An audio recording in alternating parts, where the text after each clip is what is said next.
तो मैं जो काम अभी आगे करने जा रहा हूँ ये आसान नहीं है।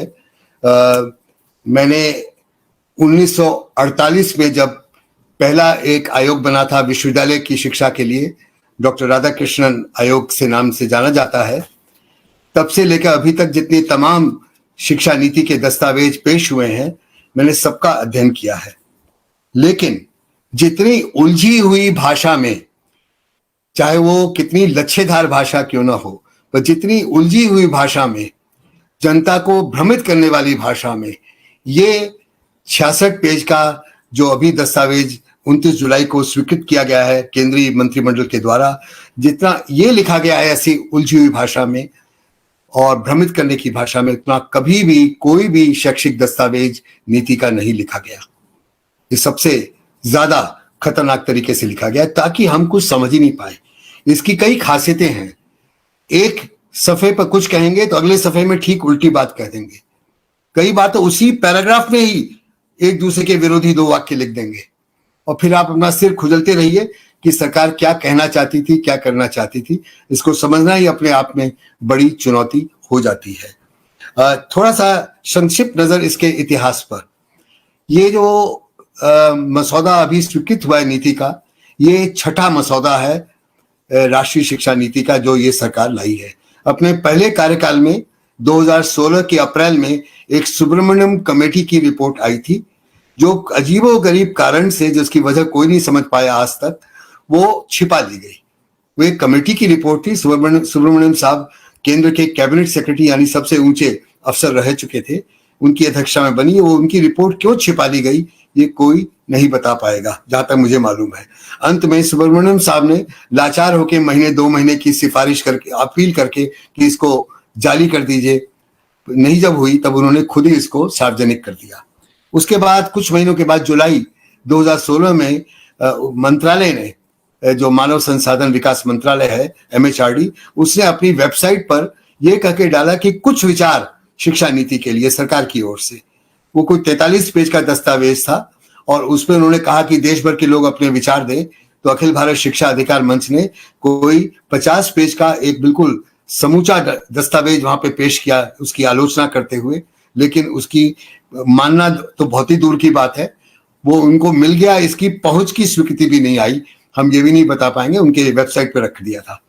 उसके बाद एक तीसरा दस्तावेज आया काफी लंबे अंतराल के बाद, वो जून 2019 में जब चुनाव खत्म हुए लोकसभा के, उसके एक हफ्ते बाद आया। तो इसका जाहिर है कि वो पहले ही लिख दिया गया होगा पहले कार्यकाल में, लेकिन आया एक हफ्ते बाद और वो 484 पेज का दस्तावेज है, सबसे मोटा दस्तावेज। और उसका नाम है कस्तूरी रंगन रिपोर्ट। हमारे अंतरिक्ष विज्ञानी रहे कस्तूरी रंगन साहब, उनके नाम से आया, वो अध्यक्षता कर रहे थे। और उसकी बहुत आलोचना हुई, बहुत लिखा लोगों ने इस पर, मीटिंगें भी की। अखिल भारत शिक्षा अधिकार मंच ने तुरंत उसके खिलाफ भी 2 पत्र लिखे मिनिस्टर को। एक तो लिखा उसकी पूरी पद्धति पर, किस तरीके से नाम मात्र के लिए दिखावे का सलाह मशवरा केवल कुछ महानगरों में कुछ अंग्रेजी अभिजात तबके के लोगों के साथ कुछ उन्होंने कर लिया और बाकी सारी जनता को एक तरफ कर दिया, उनसे बात ही नहीं की और कह दिया कि इतना बड़ा सलाह मशवरा आज तक कभी नहीं हुआ, वो उससे बड़ा कोई झूठ नहीं हो सकता, वो भी बोला गया। तो वो जो 484 पेज का दस्तावेज था उसका भी बहुत विरोध हुआ और अखिल भारत शिक्षा अधिकार मंच ने तो 2019 में उसके खिलाफ एक रैली भी निकाली और वो सफल हुई। हुंकार रैली बहुत जोरदार हुई दिल्ली में। उसके बावजूद अभी कुछ दिन पहले मैंने पढ़ा कि प्रधानमंत्री जी ने कहा है कि इस नीति का कभी कोई विरोध किसी ने किया ही नहीं है। तो हम लोग तो रैली निकाल रहे हैं, उसके हजारों पर्चे बांट रहे हैं, बड़े बड़े बैनर लेके चल रहे हैं और उन्हीं की वेबसाइट पे, उन्हीं मंत्रालय के वेबसाइट पे सब कुछ अपनी बात लिख रहे हैं, तो भी वो कहते हैं कोई विरोध नहीं हुआ। इस जून 2019 के 484 पेज के दस्तावेज के बाद अक्टूबर 2019 में एक 55 पेज का उसका सार, समरी पेश की गई। तो लोगों को लगा शायद अब अंतिम चरण में आ गए हैं, शायद यही अब समरी बन गई है, ये इसको पारित किया जाएगा। लेकिन नहीं, ऐसा नहीं हुआ। अचानक वो भी गायब हो गई और उसके बाद दिसंबर 2019 के अंतिम सप्ताह में शायद एक 60 पेज की एक और समरी मिली, जो 55 पेज की समरी से कुछ मायनों में फर्क थी, पर वो भी फिर पेश कर दी गई। तो आप देख रहे हैं एक के बाद एक कई मसौदे चले आ रहे हैं और सरकार खुद नहीं समझ पा रही कब उनको कहना कि हमारा अंतिम मसौदा है। जब 29 जुलाई को ये खबर आई कि केंद्रीय मंत्रिमंडल ने स्वीकृति दे दी है, चूंकि तब तक कोई और मसौदा नहीं था, तो हम मान के चले जो 5वां मसौदा दिसंबर 2019 का था उसी को स्वीकृति दी होगी और उस पर हम लोगों ने अपनी राय लिखनी शुरू कर दी। लेकिन 24 घंटे बाद किसी ने बताया कि मंत्रालय की वेबसाइट पर एक और मसौदा पेश हो गया, वो 66 पेज का है। जब उसको देखा तो समझ में आया हाँ ये अब शायद आखिरी है जिसको 29 जुलाई को स्वीकृति मिली। 24 घंटे क्यों लगे उसको वेबसाइट पर डालने में, इसका भी एक राज है। इनके हर चीज का एक राज है और राज को हम समझे बगैर उसकी आलोचना भी नहीं कर पाएंगे, उसको समझ भी नहीं पाएंगे। तो राज क्या है वो मैं आपको बताता हूं। वो राज इस बात से जुड़ा हुआ है कि 1 मई को इस साल प्रधानमंत्री जी ने इस नीति की एक समीक्षा की और समीक्षा के बाद अपना एक वक्तव्य दिया। उस वक्तव्य में जो पहली बात इन्होंने कही वो ये थी कि इस नीति के केंद्र में, इसका जो केंद्र होगा वो ऑनलाइन शिक्षा होगा, ऑनलाइन एजुकेशन होगा, ये उन्होंने कहा। इस पर और भी कुछ बात मैं कहूंगा। और जब ऑनलाइन शिक्षा उसके केंद्र में होगा तो जाहिर है जिस नीति को स्वीकृति मिलेगी मंत्रिमंडल में, प्रधानमंत्री की अध्यक्षता में जिसकी बैठक हुई, तो जाहिर है कि उसमें वो अध्याय शामिल होगा। तो पता चलता है कि वो अध्याय शामिल ही नहीं था। जब स्वीकृति दी गई तो उसमें ऑनलाइन शिक्षा का अध्याय ही नहीं था। वो जल्दी करके अगले 24 घंटे में लिखा गया होगा, तब उसको उसमें डालकर उसको स्वीकृति दी गई। तो ऑनलाइन शिक्षा जो उसका केंद्र बिंदु है, जिसके बारे में अभी कुछ और बात करूंगा, जो उसका केंद्र बिंदु है, जिसको लेके इतना हो हल्ला आज भी रोज मच रहा है ऑनलाइन शिक्षा के खिलाफ और उसके पक्ष में दोनों तरफ, वो ऑनलाइन शिक्षा का अध्याय ऐन मौके पर अप्रूवल देने के बाद जोड़ा गया। वो 24 नंबर का अध्याय आप देख लीजिएगा। इस 6वें और 5वें मसौदे में और कोई बहुत बड़े अंतर नहीं, पर एक और अंतर हमने ढूंढ लिया। इसका जो पैराग्राफ नंबर, उसमें पैराग्राफ है या उनको कहिए सेक्शन है, सेक्शन नंबर 9.1 है, वो उच्च शिक्षा का पहला पैराग्राफ है। वो दिसंबर 2019 के मसौदे में नहीं था। वो जो अभी जुलाई में मसौदा आया है, जो उसको अब स्वीकृति मिल चुकी है, उसमें वो डाला गया। अब वो आप सब सोचिए कि वो क्या चीज है जो उन्होंने आखिरी वाले में डाल दी, उसके पहले 5 मसौदों में नहीं थी। वो क्या चीज है आप नहीं सोच पाएंगे। मैं आपको ये राज बता दूं क्या है। वो पैराग्राफ है जिसमें पहली बार 5 मसौदों में, जो 2016 अप्रैल से प्रक्रिया शुरू हुई, जाके 2020 के 29 जुलाई को उसमें वो पैराग्राफ मिलता है जो देश के संविधान की प्रस्तावना है। संविधान की प्रस्तावना पहली बार 4 साल के बाद उसमें डाली जाती है। आपको क्या लग रहा है उन्होंने अपने मर्जी से डाली, अपने शौक से, खुशी से डाली क्योंकि उससे वो बहुत प्रभावित थे? जी नहीं, उनको डालनी पड़ी क्योंकि दिसंबर 2019 और जुलाई 2019 के बीच में क्या बात हुई आप याद कीजिए। और वो था सीए के खिलाफ जो प्रोटेस्ट, जो विरोध प्रदर्शन की आवाज सारे देश में कोने कोने में उठी, जिसका नेतृत्व अक्सर महिलाओं ने किया, उनमें भी मुस्लिम बुजुर्ग महिलाओं ने किया, जिसकी आवाज देश भर में उठी। और दसियों हजारों बार माइक्रोफोन पे जाके, लाउड स्पीकर पे जाके उसका बार बार पाठ किया गया, उस पर चर्चा हुई, उसको समझाया गया। पिछले 70 साल में कभी नहीं ये हुआ होगा जो उसका पाठ करके आम जनता को समझाया गया। उससे सरकार को मजबूर होना पड़ा, घबराई सरकार ने उसको शामिल कर लिया। इसका पूरा का पूरा श्रेय सीए विरोधी प्रदर्शन और विरोध को जाता है। मैं आगे बढ़ता हूं। मैंने कहा कि मैं ऑनलाइन शिक्षा पे कुछ और कहूंगा, तो उन्होंने पहली बात प्रधानमंत्री ने कही कि ये इसके केंद्र में होगा। उसी के साथ उन्होंने दूसरी बात कही, वो इसलिए किया जा रहा है क्योंकि ऑनलाइन शिक्षा के जरिए ही शिक्षा की गुणवत्ता बढ़ाई जा सकती है, उसका क्वालिटी इंप्रूवमेंट इसी से मुमकिन होगा, नहीं तो संभव नहीं है, ये उन्होंने कहा। तो हमारे मन में सवाल उठा, जरूर प्रधानमंत्री जी के पास कोई सबूत होगा, कोई आंकड़े होंगे, कोई तजुर्बा होगा देश के किसी कोने का और दुनिया के किसी देश का कि वास्तव में ऑनलाइन शिक्षा जो है वो शिक्षा की गुणवत्ता को बढ़ा देती है। उसके बाद हमने बहुत खोजबीन करी, कहीं ऐसा कोई सबूत तजुर्बा नहीं मिला। उल्टे और सबूत मिल गए ढूंढने पर जो बताते हैं कि ऑनलाइन शिक्षा से शिक्षा की गुणवत्ता गिर गई, अच्छी नहीं हुई। ये कोई अजीब बात भी नहीं है, जिसमें एक इंसान शिक्षक के रूप में मौजूद नहीं है, बच्चे आपस में अंतःक्रिया नहीं कर रहे, इंटरेक्शन नहीं कर रहे क्लासरूम में बैठकर, और शिक्षक मौजूद नहीं है, एक कंप्यूटर है, मशीन है, तो आप ये कल्पना ही नहीं कर सकते कि शिक्षा बेहतर होगी। हर बेहतर अच्छा शिक्षक, अच्छी शिक्षिका इस बात को जानते हैं। फिर वो वहां रुके नहीं, उन्होंने फिर आगे ये कहा कि गुणवत्ता इतनी अच्छी हो जाएगी, भारत की शिक्षा वैश्विक मानदंड की हो जाएगी, वर्ल्ड क्लास हो जाएगी। आपको पता है, ये प्रधानमंत्री जी को वर्ल्ड क्लास होना बहुत मंजूर, बहुत अच्छा लगता है, हर चीज का वर्ल्ड क्लास, सड़कों का, स्वच्छता अभियान का, मजदूरी का, कौशलों का, सब कुछ वर्ल्ड क्लास होना चाहिए। तो उन्होंने कहा वर्ल्ड क्लास शिक्षा हो जाएगी। तब से हमने सोचना शुरू किया ये वर्ल्ड क्लास शिक्षा क्या होती है, उसमें और एक अच्छी शिक्षा में क्या अंतर है, क्या फर्क है, कोई फर्क होगा तभी उन्होंने बोला। बहुत ढूंढा तो पता चलता है वर्ल्ड क्लास जैसा कोई विचार नहीं है जिस पर दुनिया में कभी सहमति बनी हो। वैश्विक स्टैंडर्ड की शिक्षा जैसा कोई विचार दुनिया में नहीं है, और उसको लिख लीजिए, क्योंकि अगर आप नहीं समझे तो आप इस शिक्षा नीति को नहीं पकड़ पाएंगे। उसमें अनेकों बारी वर्ल्ड क्लास, ग्लोबल स्टैंडर्ड, वैश्विक मानदंड, दुनिया में सब ऊंचे लेवल की शिक्षा, ये बार बार आता है।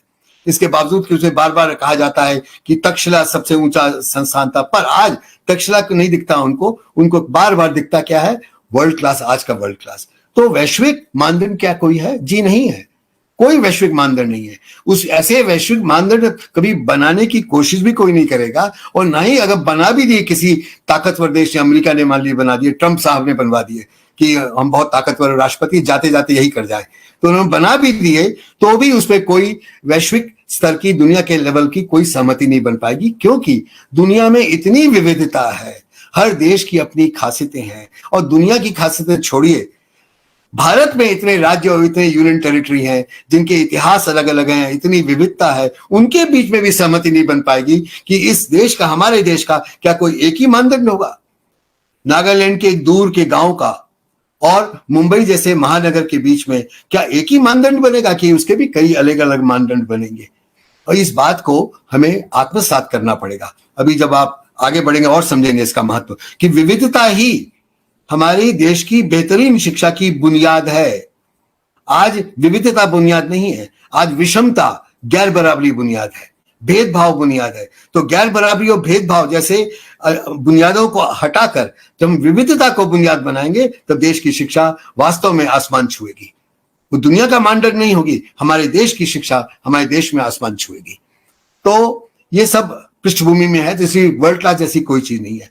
फिर हमने बहुत बार सुना, आप भी से जानते हैं कि, और खासकर हमारी जो उच्च वर्ग और उच्च जाति का समाज है, उसको बहुत सपना आता है कि हम टॉप 100 में होने चाहिए, हमारे IIT IIM टॉप 100 में हो, नहीं तो चलो टॉप 200 में तो हो ही जाए, अरे और कुछ नहीं टॉप 500 में ही हो जाए।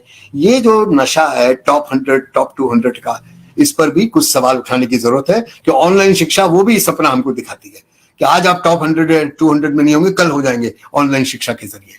टॉप 100, टॉप 100 में जो संस्थान शामिल होंगे, ये कौन तय करता है? कभी आपके दिमाग में आया? कभी सोचा आपने? क्या उसके लिए दुनिया में यूनाइटेड नेशन ने कोई एजेंसी बना रखी है जिस पर सबकी सहमति है? कौन करता है? तो आप ढूंढेंगे और ढूंढिए इंटरनेट पे, आपको जवाब मिलेगा। ये दुनिया की मार्केटिंग एजेंसियां करती हैं, मार्केट की एजेंसियां, जो बाजार की एजेंसियां हैं, जो बाजार में खरीद फरोख्त का काम करती हैं, मुनाफा कमाती हैं, जिनके शेयर न्यूयॉर्क स्टॉक एक्सचेंज में बेचे जाते हैं और खरीदे जाते हैं, वो मार्केटिंग एजेंसियां रैंकिंग करती हैं। जब वो रैंकिंग करती हैं, जो मुनाफा कमाने वाली एजेंसियां हैं, तो आप ये भी पूछ लीजिए उनके मानदंड क्या होंगे। उन मानदंडों पर मैंने नजर डाली, आप भी डालिए। तो मैंने जब डाली तो मैं हैरान हो गया, उनके मानदंड कैसे हैं। उनके मानदंड इस प्रकार के हैं, कितने विद्यार्थी आपके विश्वविद्यालय में विदेशी हैं, कितने फैकल्टी मेंबर, कितने टीचर प्रोफेसर आपके यूनिवर्सिटी में विदेशी है, विदेशी होने पे बड़ा जोर था। कितने विद्यार्थी ऐसे हैं जिन्होंने बाजार से कर्ज ले रखा है, बैंकों से कर्ज ले रखा है, क्योंकि मार्केट है ना, वो तो मार्केटिंग एजेंसी है। वो तो जो कर्ज ज्यादा, जिस विश्वविद्यालय में ज्यादा कर्ज लेके विद्यार्थी पढ़ेंगे वो बेहतर माना जाएगा, क्योंकि तो जितना कर्ज लिया जाएगा उतनी मार्केट आगे बढ़ेगी। सारा मामला ही मार्केट से तय हो रहा है। और जब उनका प्लेसमेंट होता है, वो ग्रेजुएट करके बाहर निकलते हैं, तो कितने प्रतिशत विद्यार्थी ऐसे हैं जिनका प्लेसमेंट बड़े बड़े बहुराष्ट्रीय कॉर्पोरेट घरानों में होता है। बहुराष्ट्रीय कॉर्पोरेट घरानों में अगर वो ये सब पढ़ाई करके अपने समाज की सेवा में लग जाएंगे, जैसे गांधी जी लग गए, तो उसको अच्छा नहीं माना जाएगा। गांधी जी अगर बहुराष्ट्रीय कंपनी में नौकरी करने चले जाते तो उनको माना जाता हाँ वो लायक है, टॉप 100 वाले विश्वविद्यालय से निकल के आए हैं। तो गांधी जी जैसे फैसले को भी नहीं माना जाएगा। नेहरू जी भी बाहर पढ़ के वापस आ गए अपने देश में और जेल गए, 9 साल जेल में रहे। जो व्यक्ति देश की आजादी की लड़ाई के लिए 9 साल जेल में रहता है, वो क्वालिफाई नहीं करेगा इस मार्केटिंग एजेंसी के मानदंडों में। बाबा साहब अम्बेडकर, जिन्होंने जाति व्यवस्था के उन्मूलन तोड़ने के लिए, खंडित करने के लिए जिंदगी भर उन्होंने परिश्रम किया, मेहनत करी, वो भी नहीं आएंगे इसमें, क्योंकि जाति व्यवस्था के खिलाफ थे। तो जाति व्यवस्था से थोड़ी मार्केटिंग एजेंसियों की कोई लड़ाई है। उनको तो अगर जाति व्यवस्था के कारण वो मुनाफा कमा सकती हैं, तो मार्केटिंग एजेंसियां बड़ी खुश हैं। तो जिन एजेंसियों के शेयरों का वारा न्यारा स्टॉक एक्सचेंज में होता है, वो अगर बताएंगी टॉप 100 में कौन है, तो मैं कहूंगा बड़ा फक्र होना चाहिए कि हमारा एक भी संस्थान अगर टॉप 100 में नहीं है। ये शर्म की बात नहीं है, ये फक्र होने की बात है। अभी IIT बॉम्बे का नाम आया है, इस लिस्ट में आया है, तो मैंने थोड़ा अता पता किया, पता चला वहां पर एक ग्रामीण विकास और इंजीनियरिंग का अलग सेंटर खोला हुआ है IIT बॉम्बे ने। और ग्रामीण विकास और इंजीनियरिंग का जो सेंटर है, उसके मानदंड बिल्कुल अलग है मार्केटिंग एजेंसी से, तभी इतने साल लग गए उसका नाम उस लिस्ट में आने में। और वो ये है कि वहां से जो इंजीनियरिंग के विद्यार्थी निकलते हैं एमटेक करके, बीटेक करके, वो गांव में आदिवासी टोलों में जाकर वहां की जो समस्याएं इंजीनियरिंग से जुड़ी हुई हैं, उनके समाधान के लिए शोध करें और उनका समाधान करवाएं, वहीं पर रह के करवाएं। और उनका पूरा सोच बदल देता है ये सेंटर। तो सेंटर के कारण तो मार्केटिंग एजेंसी ने उनको टॉप 100 में नहीं डाला होगा, लेकिन बाकी सारा जो IIT बॉम्बे है, वो कॉर्पोरेट पूंजी की सेवा में लगा हुआ है और वो शायद बेहतरीन ढंग से कॉर्पोरेट पूंजी को आगे बढ़ा रहा है, इसलिए अब वो टॉप 100 में पहली बार आया है। इस पे अब और नहीं मैं कहूंगा, आप लोग सोचिएगा इसके ऊपर। हमारे देश में रैंकिंग के अपने नियम, कानून, मानदंड होंगे जो निकलेंगे भारत के संविधान से, संविधान की प्रस्तावना से, हमारे मौलिक अधिकारों के खंड से, हमारे देश की संघीय रचना फेडरल कैरेक्टर से, वहां से निकल के आएंगे वो, और वहां से हमारी शिक्षा परिभाषित होगी, न कि किसी स्टॉक एक्सचेंज के द्वारा करवाई जाएगी। एक और आखिरी बात जो उन्होंने कही थी, उन्होंने कहा कि इस ऑनलाइन शिक्षा के जरिए भारत ज्ञान महाशक्ति बन जाएगा, नॉलेज सुपर पावर। ये ज्ञान महाशक्ति क्या है, हमने तो पहली बार सुना। महाशक्ति बनने का भी बहुत नशा है हमारे देश में, महाशक्ति बनने का। तो मैं हमेशा पूछता हूं, अमेरिका ने तो महाशक्ति बनने के लिए लैटिन अमेरिका के तमाम मुल्कों का शोषण किया, उनका खून चूसा, तब इतनी धन दौलत इकट्ठी करी। क्या हम भी किसी देश का खून चूसना चाहते हैं, शोषण करना चाहते हैं महाशक्ति बनने के लिए? क्या सोच लीजिए। और ज्ञान तो पैदा होता है हमें विनम्रता लाने के लिए, हमें समाज के प्रति कटिबद्ध करने के लिए, प्रतिबद्ध करने के लिए, न कि ज्ञान पैदा होता है हमको कोई महाशक्ति का सपना दिखाने के लिए। तो अगर ऑनलाइन शिक्षा ऐसा ज्ञान दे रही है जो हमको महाशक्ति बनाने वाली है, तो हम कहेंगे हे राम हमको से दूरी रखो। राम का नाम ले रहा हूं इसीलिए, हे राम हमको दूरी रखो, ऑनलाइन शिक्षा से मुक्ति दिलवा दो। इस पर मैंने एक प्रस्तुति भी तैयार की है, अगर टाइम मिला तो आप लोग मांग लीजिएगा सवाल जवाब के सेशन में। अब मैं आगे बढ़ता हूं। जो पहली नहीं, मैं भी और बता दूं, ये तो एक घटना मैंने बताई, दो और बड़ी महत्वपूर्ण घटना घटी इस नीति के पहले। मैं इसलिए इन बातों पे जोर दे रहा हूं, जब ये बातें आप समझ जाएंगे तो बाकी नीति के इतने डिटेल्स हैं, इतनी बारीकियां हैं, इतने दावे हैं उसमें, वो सब आपको, इतने हमको भटकाने की कोशिश की गई है, वो सब आपको अपने आप ही समझ में आ जाएंगे। मैं इसलिए एक व्यापक दृष्टिकोण दे रहा हूं इस नीति को समझने का। इसके बाद जो हमारे और अखिल भारत शिक्षा अधिकार मंच के साथी मंगलवार शुक्रवार को आया करेंगे, वो शायद और बारीकी से आपको समझाएंगे। तो मैं अभी मोटी मोटी आलोचना इसकी पेश कर रहा हूं, एक परिप्रेक्ष्य, एक खाका दे रहा हूं जिसमें आप इस पूरी नीति को बिल्कुल इसके तार तार चुन के समझ लें। तो मैं दूसरी बड़ी घटना बता रहा हूं। 24 जून को, 1 मई की बता दी, अब 24 जून की बता रहा हूं। 29 जुलाई के पहले की 3 घटनाएं बताऊंगा।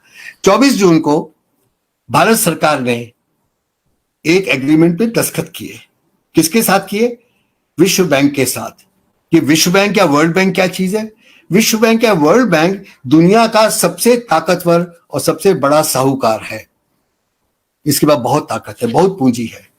इसको ये कब बना, कैसे बनाया गया, क्यों बनाया गया, इस सवाल का उत्तर इतना सा है कि दूसरे महायुद्ध के बाद जब यूरोप की पूरी अर्थव्यवस्था नष्ट हो गई थी, जिसका असर दुनिया की अर्थव्यवस्था पे पड़ रहा था, ये पूरी पूंजीवादी अर्थव्यवस्था नष्ट हो गई थी, तब पूंजीवाद को दोबारा खड़ा करने के लिए, उस संकट से निकालने के लिए पूंजीवादी ताकतों ने मिलकर, जिसकी जो अग्रणी भूमिका अमेरिका ने अदा की थी, उन्होंने मिलकर तीन बड़ी एजेंसियां बनाई थी। उनमें से एक एजेंसी का नाम है वर्ल्ड बैंक। 1945-46 में इसको बनाया गया। तब से वो दुनिया के पूरी अर्थनीति पे नजर रख रही है और तय करती है अर्थनीति को क्या दिशा दी जाए। हर एक देश की, छोटे देश की, बड़े देश की, सब देशों की, गरीब विकासशील सब देशों पे नजर है उनकी। और इस विश्व बैंक के साथ हमारे मानव संसाधन विकास मंत्रालय, जिसका नाम अब शिक्षा मंत्रालय हो गया है, उसने दस्तखत किए भारत सरकार की ओर से।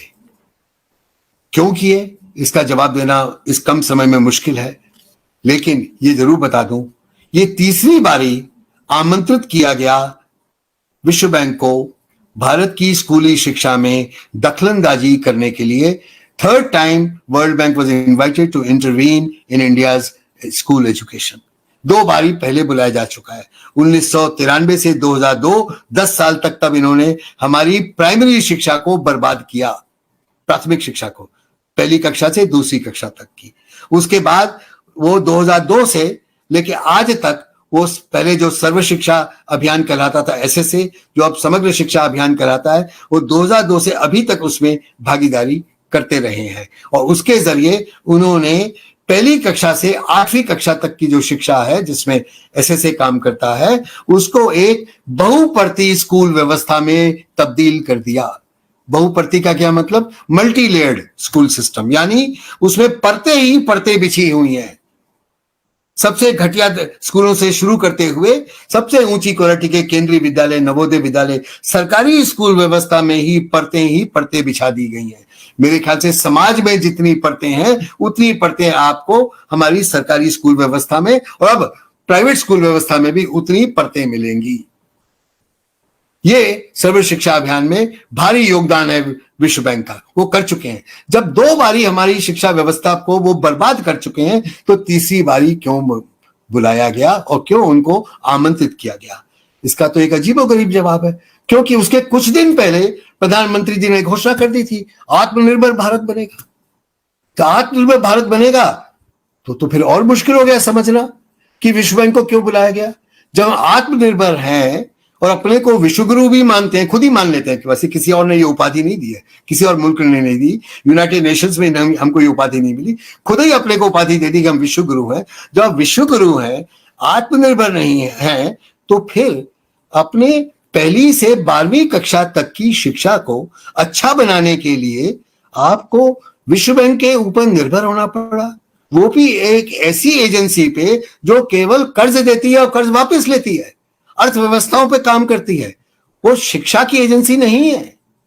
तो शिक्षा की एजेंसी नहीं है, उस पर हम निर्भर हो रहे, इनको बुला रहे हैं, आओ हमारे 6 राज्यों, जिसके लिए पहला ये एग्रीमेंट साइन हुआ, उसके बाद बाकियों की भी बारी आएगी। ये 6 राज्यों की शिक्षा बर्बाद करो, जैसे तुमने पहले प्राइमरी शिक्षा बर्बाद करी 5वीं क्लास तक की, उसके बाद 8वीं क्लास तक की बर्बाद करी, अब आओ हमारी पूरी 12वीं क्लास तक की शिक्षा बर्बाद करो, और उसके बाद भी हम अपने को आत्मनिर्भर भारत बोलेंगे। इस अजीबोगरीब पहेली को आप सुलझाइए, मेरे बस की बात नहीं है इसको सुलझा पाना। ये तीसरी घटना है, वो आप जानते होंगे कि 6 जुलाई को, और विद्यार्थी युवा लोग ज्यादा जानते हैं, अब तो पालक भी बहुत परेशान है। तो आप लोग जानते हैं कि 6 जुलाई को यूनिवर्सिटी ग्रांट्स कमीशन UGC, विश्वविद्यालय अनुदान आयोग ने एक हिटलरी आदेश पास किया। उसके लिए हिटलरी से अलावा कोई और नाम नहीं है। हिटलरी आदेश पास किया कि अब अंडर ग्रेजुएट और पोस्ट ग्रेजुएट की जो अंतिम परीक्षा है, आखिरी फाइनल परीक्षा, वो सितंबर महीने को खत्म होने तक सभी विश्वविद्यालयों कॉलेजों को वो परीक्षा ले लेनी है, चाहे कोविड का कुछ भी असर बच्चों पे, युवाओं पे, उनके घरों में, परिवारों पर, पालकों पर हो, माँ बाप पर हो, उसकी कोई हमें परवाह नहीं। आपको हर हाल उनकी अंतिम परीक्षा लेनी है, और वो भी एक तो करेला ऊपर नीम चढ़ा, वो भी ऑनलाइन परीक्षा लेनी है, ऑनलाइन परीक्षा जबरन लेनी है। ये सब जोर क्यों पड़ रहा है? ये सवाल इसलिए मौजूद हो जाता है क्योंकि इसके खिलाफ बहुत विरोध हुआ।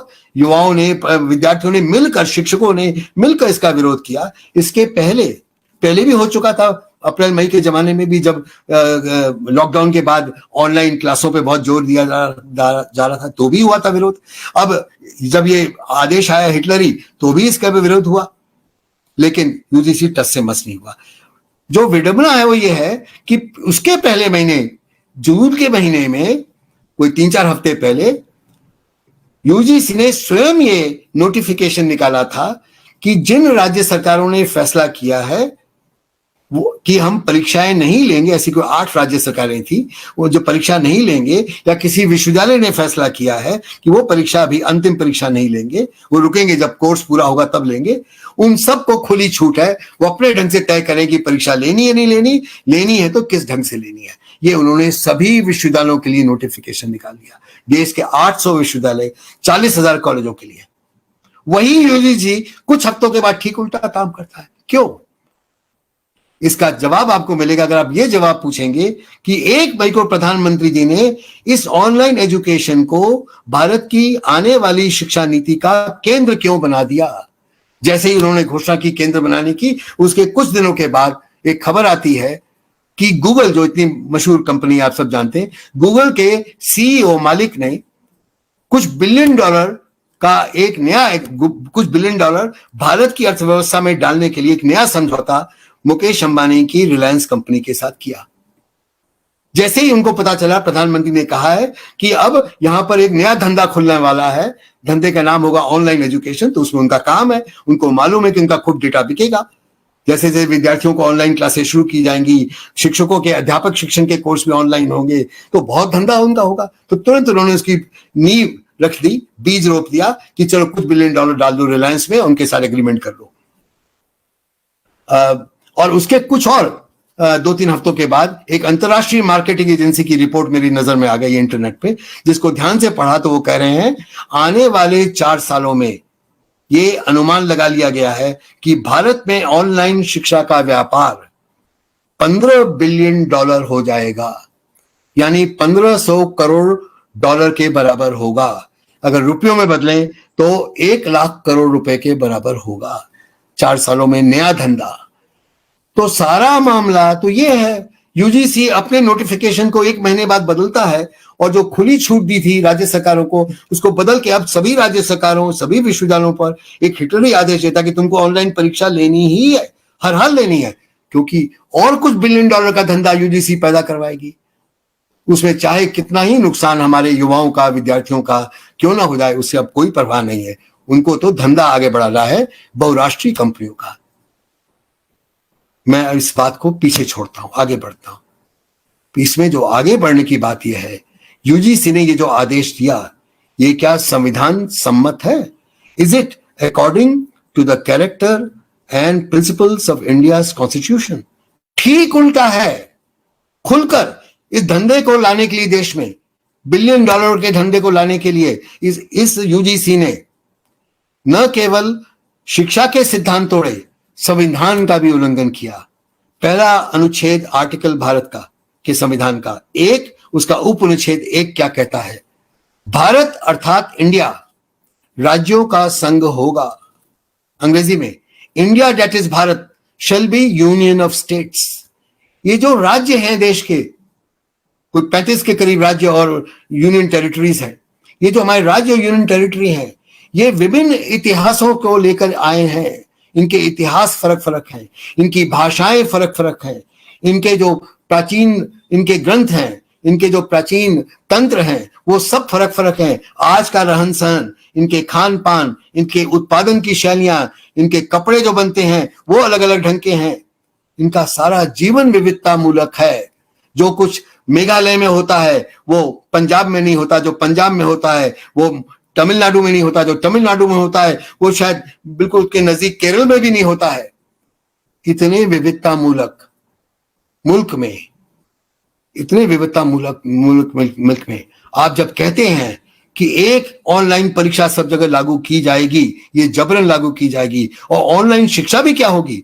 वो कोई न्यूयॉर्क स्टॉक एक्सचेंज से में जिसके शेयर हैं, वहां बैठी हुई कोई अमेरिकी कंपनी या बीजिंग में बैठी हुई कोई चीनी कंपनी एक कंटेंट डेवलपमेंट कमेटी बनेगी और कंपनी बनेगी, वो कंटेंट डेवलपमेंट करेगी, यानी आपकी पाठ्य पुस्तकों में क्या लिखा जाए, पूर्व प्राथमिक से लेकर ऊपर तक क्या लिखा जाए, आपका इतिहास क्या लिखा जाए, आपके भूगोल की किताब में क्या हो, आपके राजनीति विज्ञान और फिजिक्स केमिस्ट्री में क्या लिखा हो, वो सब वहां बैठ के वो तय करेंगे। इतने विविधतामूलक देश के लिए वो तो एक ही कंटेंट बनाएंगे, ऐसा कंटेंट जो दुनिया भर में लागू हो। क्यों दुनिया भर में लागू हो? जितना वो कंटेंट एक ही जैसा होगा उतना ज्यादा उस कंपनी का मुनाफा होगा। अगर वो विविधता मूलक बनाएंगे कंटेंट, तो हर एक देश के लिए, वो देश के अंदर अलग अलग प्रांतों, अलग अलग राज्यों के लिए, अलग अलग संस्कृतियों की पृष्ठभूमि के लिए उनको अलग अलग कंटेंट अगर बनाना पड़ा तो उनका इन्वेस्टमेंट बढ़ जाएगा, मुनाफा कम हो जाएगा। तो अगर मुनाफा बढ़ाना है तो एक ही कंटेंट बनाओ, दुनिया के 180 मुल्कों में एक ही आदेश से लागू करवा दो, चाहे गूगल के जरिए चाहे रिलायंस के जरिए, उससे कोई फर्क नहीं पड़ता, लागू कर दो। और जब लागू कर दोगे तो मुनाफा ही मुनाफा है। होमोजेनाइजेशन, ज्ञान का एक रूपीकरण, एक बुनियादी एजेंडा है ऑनलाइन शिक्षा का। भी मैं और नहीं जा रहा इस पे। ये सब मैं कह के अब मैं इस स्थिति में हूं, इस हालत में हूं कि मैं इस शिक्षा नीति पे कुछ खास बातें कह सकूं। मैं निवेदन करूंगा शुभम से कि जो पहली मैंने प्रस्तुति तैयार की है उसमें हिंदी में लिखा हुआ कुछ डेटा है, वो आप सामने रख दीजिए। तो जल्दी कर दीजिए, तैयारी समय न जाए। मैं आपके सामने ये आंकड़ा पेश कर रहा हूं कि हमारे देश में कितनी बड़ी तादाद में बच्चों की और युवाओं की बेदखली की जाती है शिक्षा व्यवस्था से। अब दिखा रहे हैं कि मैं वो डेटा सुना दूं शुभम? बिल्कुल दिखाई दे रहा है। आपको दिख रहा है ना? मुझे नहीं दिख रहा है जी। मुझे देखने का कोई तरीका नहीं कि मैं आप कुछ बता पाऊंगा ना उसके आधार पे? कुछ है तरीका मैं भी देख सकूं कि नहीं? नहीं, लोगों को दिखेगा सभी। अच्छा, मैं नहीं देख सकता, ठीक है। चलिए, तो आप वो दिखा दी ताकि जो बीच में आंकड़े वो दिख जाए सब लोगों को। वो जो आंकड़े जहां से शुरू होते हैं वो दिख जाए, दलित से शुरू होते हैं। इसमें मैंने ये आंकड़े पेश किए हैं कि देश के जो बहुजन बच्चे हैं जो पहली कक्षा में दाखिला लेते हैं, उनमें से कितने फीसदी बच्चे 12वीं कक्षा को पार कर पाते हैं। तो आप देखेंगे कि कुल देखेंगे, ये जो दलित, शेड्यूल कास्ट, शेड्यूल ट्राइब, आदिवासी, पिछड़े वर्ग के, अन्य पिछड़े वर्ग के, ओबीसी, मुस्लिम बच्चे जिनमें अधिकांश ओबीसी है, बाकी कुछ दलित है, तो वो जो मुस्लिम बच्चे हैं, और विमुक्त जातियां, ये डी नोटिफाइड ट्राइब के, ये सब जोड़ के जो एक नई कैटेगरी बनती है, जो बनी हुई है, जिसको समाजशास्त्र में, भारत के समाजशास्त्र में बहुजन बोला जाता है। तो बहुजन बच्चे भारत के बच्चों की आबादी का, उस उम्र के बच्चों की आबादी का 85% है। इन 85% बच्चों में से केवल 10% बच्चे बड़ी मुश्किल से 12वीं कक्षा पार करते हैं। बाकी 90% बच्चों को, बहुजनों के 90% बच्चों को ढकेल कर कभी तीसरी के बाद, कभी 5वीं के बाद बाहर कर दिया जाता है। कभी वो मेहनत करके अपनी प्रतिभा के कारण 8वीं तक पहुंच जाते हैं तो 8वीं के बाद उनको बाहर कर दिया जाता है। कभी 10वीं तक जो पहुंच गए, थोड़े से बच जाते हैं, उनको 10वीं के बाद बाहर किया गया है। जो पहुंच गए 12वीं में, वो 12वीं की परीक्षा पार करने के पहले ही बाहर कर दिए जाते हैं। ये बेदखली का आंकड़ा है, ये ड्रॉप आउट का आंकड़ा नहीं है। देश का एक भी बच्चा कभी ड्रॉप आउट नहीं हुआ, आजादी से लेकर आज तक, ना कभी होगा। बच्चे पढ़ने जाते हैं। जब हालात आप ऐसे पैदा करते हैं बच्चों के सामने, जो हालात को वो सह नहीं पाते, आप ऐसी पुस्तकें लिख देते हैं, ऐसी भाषा में लिख देते हैं जो इतनी संस्कृतनिष्ठ होती हैं, उनकी मातृभाषा होने के बावजूद भी संस्कृतनिष्ठ भाषा में लिख देते हैं। और इस नीति ने एक भी स्टैंड नहीं लिया है कि हम जो बच्चों की मातृभाषा की बड़ी बात की है, मातृभाषा में जो पुस्तकें लिखेंगे वो संस्कृतनिष्ठ नहीं होंगी, वो वास्तव में बच्चों की मातृभाषा होंगी जो उनके घरों में, उनके पड़ोस में बोली जाती है, गांव और कस्बों में बोली जाती है। वो स्टैंड नहीं लिया है। तो जो संस्कृतनिष्ठ भाषा में लिखे हुए, चाहे वो तेलुगु संस्कृतनिष्ठ हो, चाहे वो कन्नड़ संस्कृतनिष्ठ हो, चाहे हिंदी संस्कृतनिष्ठ हो, जो भी संस्कृतनिष्ठ भाषा होगी, वो भारत के 85% बहुजनों को इतना निराश करेगी कि वो जब उनको कुछ समझ में नहीं आएगा तो वो छोड़ने को, शिक्षा छोड़ने को और उससे बाहर निकलने को लाचार हो जाएंगे, बेदखल कर दिए जाएंगे। ऐसी और भी बहुत सारे कारण हैं। मैं कुल मिला के ये एक सार पेश कर रहा हूं। ये मेरा दावा है कि देश की जो पूरी शिक्षा व्यवस्था है, स्कूलों तक की और उसके बाद की कॉलेज और यूनिवर्सिटी की भी, वो देश के केवल उन 15% बच्चों और युवाओं के मद्देनजर लिखी जाती है, उनको सामने रख के लिखी जाती है जो उच्च वर्गों के, उच्च जातियों के हैं। बाकी 85% बहुजन बच्चों को सामने रखकर उनके दृष्टिकोण से कभी कोई पाठ्यक्रम तैयार नहीं किया गया, कभी कोई पाठ्य पुस्तक नहीं लिखी गई, कभी कोई अध्यापक शिक्षण का बीएड, एमएड और डिप्लोमा का कार्यक्रम नहीं तय किया गया, बल्कि उसके ठीक उल्टे किया गया, उच्च वर्ग, उच्च जातियों के लिए तैयार किया गया। तो ये शिक्षा व्यवस्था जो 85% बहुजन बच्चे जो हैं उनके लिए तैयार ही नहीं की गई, तो आप कैसे उम्मीद करते हैं कि वो उनको वास्तव में शिक्षित करेगी, 12वीं कक्षा के पार ले जाएगी ताकि वे उच्च शिक्षा के लिए एलिजिबल हो जाएं, उसमें वो जा सकें? इसका तो कोई गुंजाइश ही नहीं है। इसका मतलब मुश्किल से 10% बहुजन बच्चों को हमारे संविधान के अनुच्छेद 16 में दिया गया सामाजिक न्याय का अधिकार, उसके एजेंडे का कभी कोई फायदा मिला हो। मुट्ठी भर बच्चे होंगे जिनको आरक्षण की सुविधा मिली हो दाखिले में, या उनको कोई छात्रवृत्ति मिली हो, बहुत मुट्ठी भर है वो सब। और कभी उनको हॉस्टल में जो फीस होती है बड़ी ज्यादा, जब हॉस्टल मिलता है तो उसमें कोई सब्सिडी मिल गई हो, ये सब सामाजिक, या हॉस्टल ही मिल गया हो, ये सब सामाजिक न्याय के एजेंडे के अलग अलग रूप हैं जो बाबा साहब अम्बेडकर के बड़े संघर्ष के बाद शामिल किए गए संविधान में, अनुच्छेद 16 में। तो उसके बिल्कुल कोई भी लाभ देश के 90% या उसके आसपास बहुजन बच्चों को कभी नहीं मिल पाया और नहीं मिलेगा। ये जो है ये शिक्षा नीति अब और भी तेजी से इनको बाहर करेगी। मैं क्यों कह रहा हूं, अभी मैंने आपको बताया ऑनलाइन शिक्षा आएगी। ऑनलाइन शिक्षा आएगी तो दूसरा वाला, दूसरी प्रस्तुति सामने रख दीजिए, तो दूसरी है इसकी, उसमें 2B वाली रखिएगा, 2A वाली मत रखिएगा, 2B वाली रख दीजिए जी। 2A की मैं बता दूंगा। तो ये आंकड़ा है 2017 में जो राष्ट्रीय सैंपल सर्वेक्षण हुआ, नेशनल सैंपल सर्वे हुआ 2017, उसकी रिपोर्ट से निकाला गया। जो पहला, आप 2A भी दिखा दीजिएगा, 2A मैं बता देता हूं, 2B रखिए सामने। जो 2A है वो अभी दिखा नहीं रहे, समय की कमी है। तो उसमें ये है, उस सर्वे से निकला है कि देश के केवल 8% परिवार ऐसे हैं, केवल 8% जिनके घर में कंप्यूटर और इंटरनेट दोनों है। यानी केवल 8% परिवार ऐसे हैं जो ऑनलाइन शिक्षा से जुड़ पाएंगे, बाकी नहीं जुड़ पाएंगे।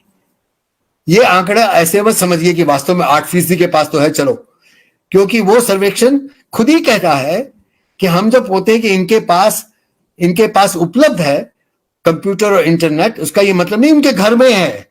तो क्या मतलब है वो बताते हैं। उसका मतलब ये है कि इनके पड़ोस में किसी के पास होगा। हो सकता है कि इनके कस्बे में कोई छोटा सा साइबर कैफे चलता हो, वहां इनको उपलब्ध है। हो सकता है जिस स्कूल में या कॉलेज में इनके घर के लोग जाते हैं वहां पे कोई सुविधा इंटरनेट एक्सेस की या कंप्यूटर की हो। तो इसका मतलब 8% भी नहीं है।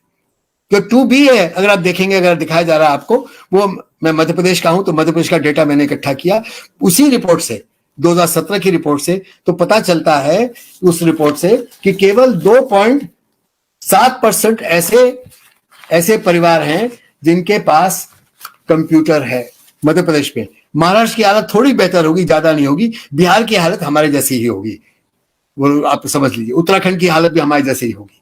तो केवल 2.3% ग्रामीण क्षेत्र में ऐसे परिवार हैं जिनके घर में जहां कंप्यूटर है। शहरी क्षेत्र में 17% के पास है। इंटरनेट की पहुंच 9.7% ग्रामीण क्षेत्र में, और शहरों में 35.4। जब ये हालत शहरों की भी है तो किस आधार पे प्रधानमंत्री जी दावा कर देते हैं कि अगर ये आएगी ऑनलाइन शिक्षा तो शिक्षा की गुणवत्ता बढ़ा देगी? अब मुझे समझ में आता है वो गलत नहीं बोल रहे हैं, असल में वो सही बोल रहे हैं। उनकी जो समझ है कि किसको शिक्षित करना है उसके हिसाब से बोल रहे हैं ना। वो केवल 15% की बात कर रहे हैं। 15% को शिक्षित करेगी, उनकी गुणवत्ता शायद बढ़ा भी दे। वो ये कहने की कोशिश कर रहे हैं। वो उनकी गलती नहीं, हम समझे उनको, उनकी बात तो समझे। इसलिए अभी 2-4 दिन पहले उन्होंने किसी बड़ी कॉन्फ्रेंस में, बड़ी कॉर्पोरेट घरानों की कॉन्फ्रेंस में कहा था, ये जो शिक्षा नीति है ये नए युवाओं को बनाएगी, युवाओं को नया बनाएगी, उनके जरिए नए भारत का निर्माण होगा। ये युवा भी 15% होंगे उच्च वर्गों, उच्च जातियों के। 85% तो उसमें आएंगे ही नहीं दायरे में। तो वो साफ कह रहे हैं, हम उनकी बात को समझ ले। उन्होंने कोई बात छिपाई नहीं हमसे, सब बात साफ साफ कह दी है। हम समझ रहे हो क्या कर रहे हैं, हम तब आगे बढ़ते हैं। इसको समझ बूझ के। जो तीसरे नंबर की चीज है वो भी दिखा दीजिए, फिर हम आगे बढ़ जाएंगे। इसका मतलब ऑनलाइन शिक्षा जितनी बेदखली 12वीं कक्षा तक अभी हो रही थी उससे ज्यादा करेगी। उसके बाद जितने विद्यार्थियों को कॉलेज और यूनिवर्सिटियों में अभी अपना कोर्स बीए बीएससी का एमए एमएससी का खत्म करने में दिक्कत थी, जिनको कहा जा रहा है मल्टीपल एग्जिट के नाम पे नीति बोलती है, उनको कोई सर्टिफिकेट पकड़ा देंगे, वो और भी जल्दी पहले साल के पहले ही शायद उनको छोड़ना पड़ जाए। ऑनलाइन क्लासें जब होंगी तो उनके पास कुछ पढ़ने को नहीं होगा, पढ़ नहीं पाएंगे, जो डेटा डाउनलोड होगा उसके लिए पैसे घर में नहीं होंगे। तो दिखा रहे हैं आप, ये भी दिखा रहे हैं तीसरे नंबर की कि नहीं? जी दिखा रहे हैं। हाँ दिखा रहे हैं आप, अब बोल दिया कीजिए। तीसरे नंबर में हमने कोशिश की है एक और सवाल जो मैं खुद ही उठा रहा हूं, खुद ही जवाब देने की कोशिश कर रहा हूं कि मान लीजिए ऑनलाइन शिक्षा के लिए आज इतने कम लोगों को की पहुंच है। मान लीजिए कल्पना कर लिए, सपना देख लीजिए, सपना देखने से कोई मना नहीं करता कि शायद प्रधानमंत्री जी 4G से 5G और उसके बाद और गूगल का $1 बिलियन लाके और इन्वेस्टमेंट करवा के इसकी पहुंच बहुत बढ़ा दे। 100% तो कभी नहीं होगी, 90 भी नहीं होगी, क्योंकि जब तक देश की जाति व्यवस्था का उन्मूलन बाबा साहब अम्बेडकर के हिसाब से नहीं किया जाएगा, जब तक हमारी पितृसत्ता को खत्म नहीं किया जाएगा, तो हमारे यहाँ समता मूलक शिक्षा तो हो ही नहीं सकती, पर उसकी ओर जा सकते हैं। तो मान लीजिए ऑनलाइन शिक्षा उस ओर ले गई हमको, तो आगे बढ़ गए हम, इतने बुरे हाल में नहीं जितने आज हैं। तो उस समय अगर इतने ज्यादा लोगों को मिल जाती है ऑनलाइन शिक्षा तो क्या बहुत अच्छी हो जाएगी? तब क्या हम इसको स्वीकार कर लेंगे? इसका भी उत्तर है हम कतई नहीं स्वीकार करेंगे। क्यों नहीं स्वीकार करेंगे? इस ऑनलाइन शिक्षा का जो शिक्षा शास्त्र है, जो अंग्रेजी में पेडागोजी बोलते हैं, वो जो शिक्षा शास्त्र है वो बेहद कमजोर और घटिया है।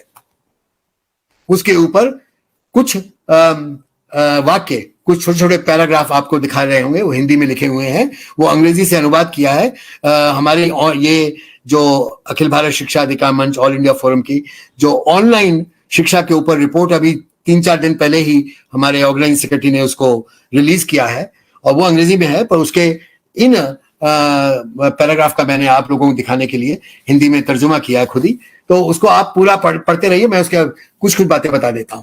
पहली बात उसमें ये लिखी है, और हम लोगों ने इसको कहीं से किसी ग्रंथ, किसी विश्लेषण से निकाला है, छपे हुए विश्लेषण से निकाला है, वहां से हमने इसका हिंदी अनुवाद किया है। तो वो ये कहते हैं कि किसी भी आज के क्लासरूम में जहां पर बच्चे बैठे हुए हैं, किसी भी क्लास के हो, किसी भी डिग्री के कॉलेज में हो, जो बच्चे बैठे हुए हैं और वहां पे शिक्षक है, शिक्षक पढ़ा रहे हैं, तो दोनों की, विद्यार्थियों की भी और शिक्षक की एक भौतिक मौजूदगी है। उस भौतिक मौजूदगी के कारण उनके बीच में जो अंतःक्रिया होती है, एक दूसरे के चेहरों पे बदलते हुए भाव जो देखते हैं शिक्षक, या बच्चे आपस में भी जो कोई सवाल पूछा शिक्षक ने, प्रोफेसर ने, एक दूसरे की ओर देखते हैं, कुछ समझ बनती है एक दूसरे के बारे में, एक दूसरे का संपर्क, एक दूसरे का साथ, एक दूसरे की दोस्ती, कॉमरेडशिप जो बनती है, उसके आधार पर शिक्षा आगे बढ़ती है। वो जब नहीं है तो ये ऑनलाइन शिक्षा खोखली हो जाती है। अमेरिका के सरकारी स्कूल व्यवस्था वहां बड़ी मजबूत है, हमारे मुकाबले में बहुत मजबूत है, एक पूंजीवादी मुल्क होने के नाते, क्योंकि वो जानते हैं अगर सरकारी स्कूल व्यवस्था मजबूत होगी तो वहां पे बेहतर शिक्षा होगी। वो हमारे देश से बिल्कुल अलग उनका सोच है, पूंजीवादी मुल्क होने के नाते। तो वहां के पूंजीवादी स्कूल, सार्वजनिक स्कूल व्यवस्था से अभी एक रिपोर्ट निकली है, लॉकडाउन के दौरान के जो तजुर्बे हुए, वहां पर एक शिक्षिका टेक्सास प्रांत की जो स्पेनिश भाषा पढ़ाती है 8वीं कक्षा तक के बच्चों को, वो कहती है कि मैंने ऑनलाइन क्लास लेके स्पेनिश पढ़ाने की बड़ी कोशिश कर ली, लेकिन मैं समझ गई मैं कभी नहीं उसको अच्छे तरीके से पढ़ा सकती। क्यों नहीं? वो शिक्षिका बोलती है, उसी के वाक्य हैं कि जब तक मैं बच्चों की आंखों में आंख डाल के न देख लूं, उनकी नजरों को न पहचान लूं, तब तक मुझे समझ में नहीं आएगा किस बच्चे को समझ में आ रहा है, किसको नहीं आ रहा है, किसको समझाने के लिए मैं अलग ढंग से पढ़ाऊं, कोई अपना तौर तरीका बदलूं, कोई बेहतर तरीका अपनाऊं। इसलिए मैं ऑनलाइन क्लास के मामले को खारिज करती हूं। मैं एक दो और चीजें बताऊंगा, और मैं एक रूपीकरण की बात कर चुका हूं जो दूसरे पैराग्राफ में। तीसरा पैराग्राफ में बहुत ही रोचक बात सामने रख रहा है। वो कह रहा है ये जो वर्चुअल क्लास है, हिंदी में आभासी कक्षा बोलेंगे, जो वर्चुअल क्लास है, इसमें कौन ये फैसला करेगा कि किसको उसमें बुलाया जाए, किस विद्यार्थी को बुलाया जाए, किसको ना बुलाया जाए? कौन फैसला करेगा कौन विद्यार्थी उसमें बुलाने लायक काबिल है, कौन नहीं काबिल है? कौन फैसला करेगा कि जो काबिल भी है उसकी क्लास में, ऑनलाइन क्लास में शामिल होने की हैसियत भी है या नहीं है, बहुत ही गरीब घर का है? ये कौन फैसला करेगा? इसका एक ही जवाब है, इसका फैसला ना उसकी काबिलियत करेगी, ना उसकी हैसियत करेगी, और ना ही उसका शिक्षक करेगा, ना ही उस स्कूल का प्रिंसिपल करेगा। इसका फैसला वो पूरी व्यवस्था करेगी जो तय करती है कि उस बच्चे के घर में एक इंटरनेट की पहुंच होगी कि नहीं होगी, एक बहुत बढ़िया ऊंची क्वालिटी का यंत्र होगा या नहीं होगा। अगर नहीं है तो वो उस ऑनलाइन क्लास में शामिल नहीं होगा। आखिरी बात बहुत ही जोरदार है, एक राजनीतिक बयान है। वो कहता है कि ई लर्निंग जो है, ई लर्निंग शब्द ज्यादा इस्तेमाल हो रहा है ऑनलाइन शिक्षा के लिए। ई लर्निंग का जो मकसद है वो शिक्षा सब तक पहुंचाना, उसका सर्वव्यापीकरण नहीं है, कतई नहीं है। उसका क्या है फिर? उसका जो मकसद है वो इंटरनेट को बेरोक टोक व्यापक रूप से उपलब्ध करा देना, ताकि उसके लिए जो भी डिवाइसेस यंत्र लगते हैं वो उसकी मिल्कियत विद्यार्थियों के पास हो, विद्यार्थियों के पालकों के पास हो, उनके घर में उनको सब चीज मौजूद हो, ताकि जो उपभोगवादी बाजार है, जो ये कंज्यूमरिज्म का बाजार है, इसका अंतहीन फैलाव होता रहे, वो सब तक पहुंच जाए। शिक्षा चाहे पहुंचे न पहुंचे, पर कंज्यूमरिस्ट मार्केट, उपभोगी बाजार जरूर पहुंच जाए सब तक। ये इसका मकसद है। हमें इन सब से बाहर निकलने की कोशिश करनी है। मैं फिर लौट रहा हूं। कितना समय हो गया कोई बता देंगे? शुभम की मैंने जिम्मेदारी लगाई थी। शुभम, कितना टाइम हुआ है? 45 मिनट्स हो गए। ओके, अभी मैं 15 मिनट लेके बात खत्म करूंगा। मैं कुछ बातें, मोटी बातें उभारूंगा। ये परिप्रेक्ष्य मैंने दे दिया आपको। पूर्व प्राथमिक शिक्षा लीजिए, 3 साल से लेके 6 साल बच्चों की, और उसमें इन्होंने 2 साल और जोड़ी है, पहली और दूसरी कक्षा प्राइमरी स्कूल की, उसमें जोड़ दी। इसको लेके बहुत लोग खुश हुए हैं। चलो, पहली बार ऐसा हुआ कि किसी ने पूर्व प्राथमिक शिक्षा की बात तो की। ये बात सही नहीं है, ये पहली बार नहीं हुआ। आप चाहे कितने खुश हो रहे, भारत की कोई भी शिक्षा नीति नहीं थी। 1968 की जो पहली शिक्षा नीति निकली, उसने भी पूर्व प्राथमिक शिक्षा 3 से 6 साल के उम्र के बच्चों की बात की। जो 1986 में निकली, जिसको संसद ने पारित किया, ये नीति अभी तक संसद में नहीं भेजी गई है, वो दूसरा सवाल है। तो जो 86 की शिक्षा नीति थी, उसने बहुत जोर से पूर्व प्राथमिक शिक्षा का विवरण दिया, अपने प्रोग्राम ऑफ एक्शन पे उस पर पूरा अध्याय लिखा, और उसके बाद उसका 92 में संशोधन पार्लियामेंट ने किया, उसमें भी इस बात पर जोर दिया गया, हमेशा दिया गया। और जो भी करिकुलम, पाठ्यचर्या की रूपरेखा एनसीईआरटी ने तैयार करवाई, उसमें भी पूर्व प्राथमिक शिक्षा पे पूरा जोर दिया गया। 2005 वाला आखिरी निकला हुआ है, उसमें भी जोर दिया गया है। पर एक जरूर खामी रह गई। जब उन्होंने शिशु देखभाल और शिक्षा की बात की, तो शिशु देखभाल वाला हिस्सा था वो तो उन्होंने दे दिया। 1974 में इंटीग्रेटेड चाइल्ड डेवलपमेंट स्कीम खुली थी, आईसीडीएस नाम की। उसमें आंगनवाड़ियां खुलेगी, जो इतनी मशहूर है, आप सब जानते हैं। आंगनवाड़ियों में बच्चों के पोषण और स्वास्थ्य की बढ़िया व्यवस्था कर दी गई, वो हो गई, लेकिन उसमें पूर्व प्राथमिक शिक्षा नहीं जोड़ी गई। इसलिए ये मत कहिए कि पूरा ईसीसी ही, early childhood care and education ही पहली बार आ रहा है। अर्ली चाइल्डहुड केयर इंप्लीमेंट हो चुका है, भारत के हर जिले, हर गांव कस्बे में वो पहुंच चुका है। आंगनवाड़ी जहां पहुंची है, वहां अर्ली चाइल्डहुड केयर या शिशु देखभाल का प्रोग्राम पहुंच चुका है। अब रही बात पूर्व प्राथमिक शिक्षा की। पूर्व प्राथमिक शिक्षा को जोड़ने के लिए नीति बहुत जोर देती है, बहुत ज्यादा जोर देती है। तो जब ये देखा मैंने, तो मैंने सोचा 2002 में इसी पार्टी की, बीजेपी की ही सरकार थी, जो अटल बिहारी जी प्रधानमंत्री थे देश के।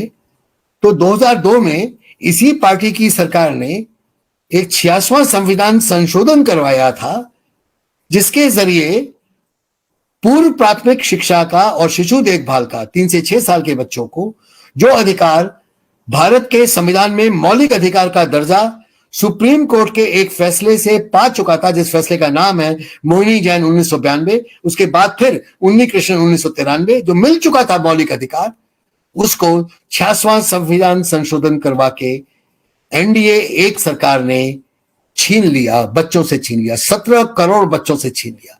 जो सरकार शिशु देखभाल का पूरा अधिकार छीन चुकी है, तो फिर वो अब इसको इतने जोर शोर से क्यों ला रही है?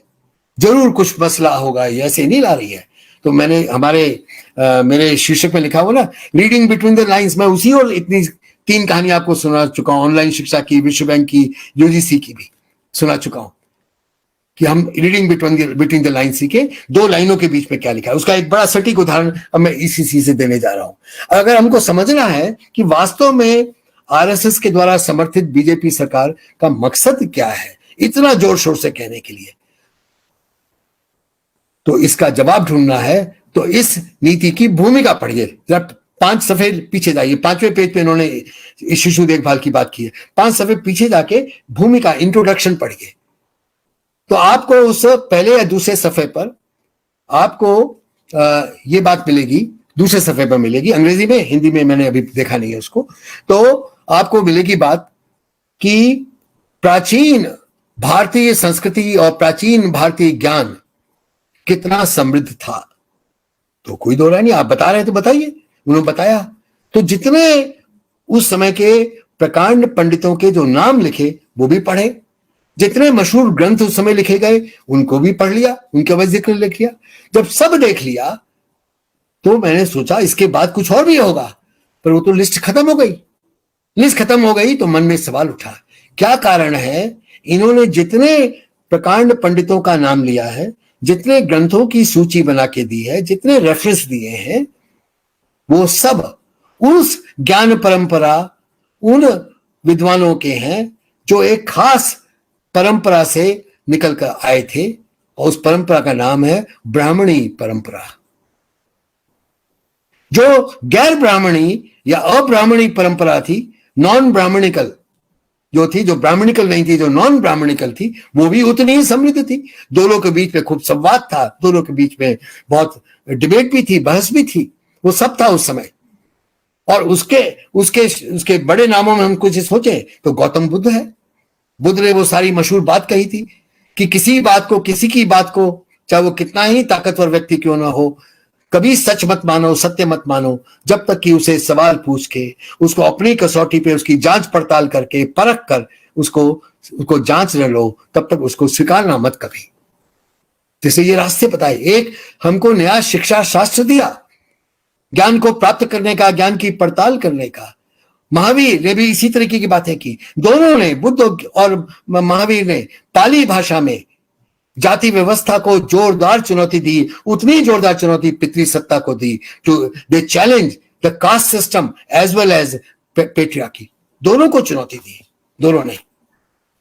और उसी समय में चारवाक नाम का एक बहुत बड़े पंडित हुए, उन्हीं के नाम का ग्रंथ भी बना। और चारवाक ने ये ग्रंथ जो लिखा वो एक भौतिकवादी दर्शन से लिखा गया, और उसमें ये बताया गया किस तरीके से हम खुद चीजों को देखें, समझें, और जो देखा है उसकी पड़ताल करके, उसका विश्लेषण करके, उसमें से हम कैसे परिणाम निकालें, कोई निष्कर्ष निकालें, कुछ ज्ञान निकालें। उस ज्ञान निकालने की पूरी पद्धति को उन्होंने स्थापित किया चारवाक में, और दुनिया को समझने का एक नया नजरिया दिया। वो भी नहीं है, क्योंकि ये सब ब्राह्मणी संस्कृति के बाहर है। केवल यही नहीं, तमिल भाषा जो उतनी पुरानी है जितनी संस्कृत है, उसे कम पुरानी नहीं है, जिसमें संगम साहित्य बड़ा मशहूर लिखा गया तमिल में। Tamil literature as old as Sanskrit, and rich literature has been produced in Tamil, the Sangam literature, जिसमें जाति विरोधी स्टैंड भी लिए गए हैं, उसमें पितृसत्ता के खिलाफ भी स्टैंड लिए गए हैं। ये भी अब्राह्मणी परंपरा से जुड़ा हुआ साहित्य है, इसका भी जिक्र नहीं करते, वो था ही नहीं उसमें। वो तो जब दिसंबर 2019 में चौथा ड्राफ्ट तैयार हुआ, उस समय तमिलनाडु से जबरदस्त राजनीतिक विरोध हुआ कस्तूरी रंगन रिपोर्ट का, इसी आधार पर कि आप तमिल भाषा को संस्कृत से कम श्रेय देते हैं और तमिल साहित्य को मानते ही नहीं है। तब जाके थिरुवल्लुवर का उसमें नाम जोड़ा गया, तब जाकर ये सब हो चुका है। जब तक लड़े नहीं लोग तब तक नहीं जोड़ा गया, क्योंकि अब्राह्मणी थे, गैर ब्राह्मणी परंपरा से निकल के आए थे। इसी प्रकार से हमारे जो देश का बीच का हिस्सा है, जो आदिवासी है, मध्य भारत का जो हिस्सा है, इसी प्रकार से पूर्वी भारत का जो हिस्सा है वो आदिवासी है, उत्तर पूर्व का हिस्सा लगभग सारा आदिवासी है। ये जो आदिवासी क्षेत्र है भारत का, उनकी जो परंपराएं हैं, जंगल को संभालने की, कुदरती संसाधनों को संभाल के रखने की, सहेजने की, उन सब परंपराओं से उनके खेती के जो ज्ञान है उसको भी शामिल नहीं किया गया ब्राह्मणी संस्कृति में। यानी जो ब्राह्मणी परंपरा नहीं है वो भारत का प्राचीन ज्ञान नहीं मानी जाएगी, भारत के माहौल का हिस्सा नहीं मानी जाएगी। वो आज आधुनिक शिक्षा के लिए उसमें कोई जगह नहीं मिलेगी। जब ये बात है, इसलिए जब वो शिशु देखभाल में कहते हैं कि वो भारतीय संस्कृति से जुड़ी हुई शिक्षा होगी, भारतीय माहौल से निकल के आएगी, तो फिर सवाल उठता है वो केवल ब्राह्मणी होगी, वो जाति व्यवस्था के पक्ष में होगी, वो पितृसत्ता के पक्ष में होगी, वो संस्कृत लिस्ट होगी, वो अब्राह्मणी संस्कृति को, जो बहुजनों की संस्कृति है, उससे नहीं जुड़ेगी, उनको नकारेगी। तो बड़ा भारी सवाल है, फिर वो क्या करने वाले हैं? कैसे करने वाले हैं? तो ये सवाल उठता है तो उसमें दिखने लगता है। इसके लिए, इस विशाल महान भारतीय मिशन के लिए, for this great mission of India, वो लिखा हुआ है उसमें, पढ़ लीजिए। उसके लिए हमको बहुत बड़ी तादाद में नए लोगों की जरूरत होगी। वो कौन होंगे? वो वॉलंटियर्स या स्वयंसेवक होंगे, सोशल वर्कर्स या सामाजिक कार्यकर्ता होंगे, वो काउंसलर्स या परामर्शदाता होंगे, और हर एक गांव कस्बे में से हम सेवा भाव वाले, जो सामाजिक सेवा करने वाले हैं, ऐसे कुछ चुनिंदा लोगों को चुनेंगे।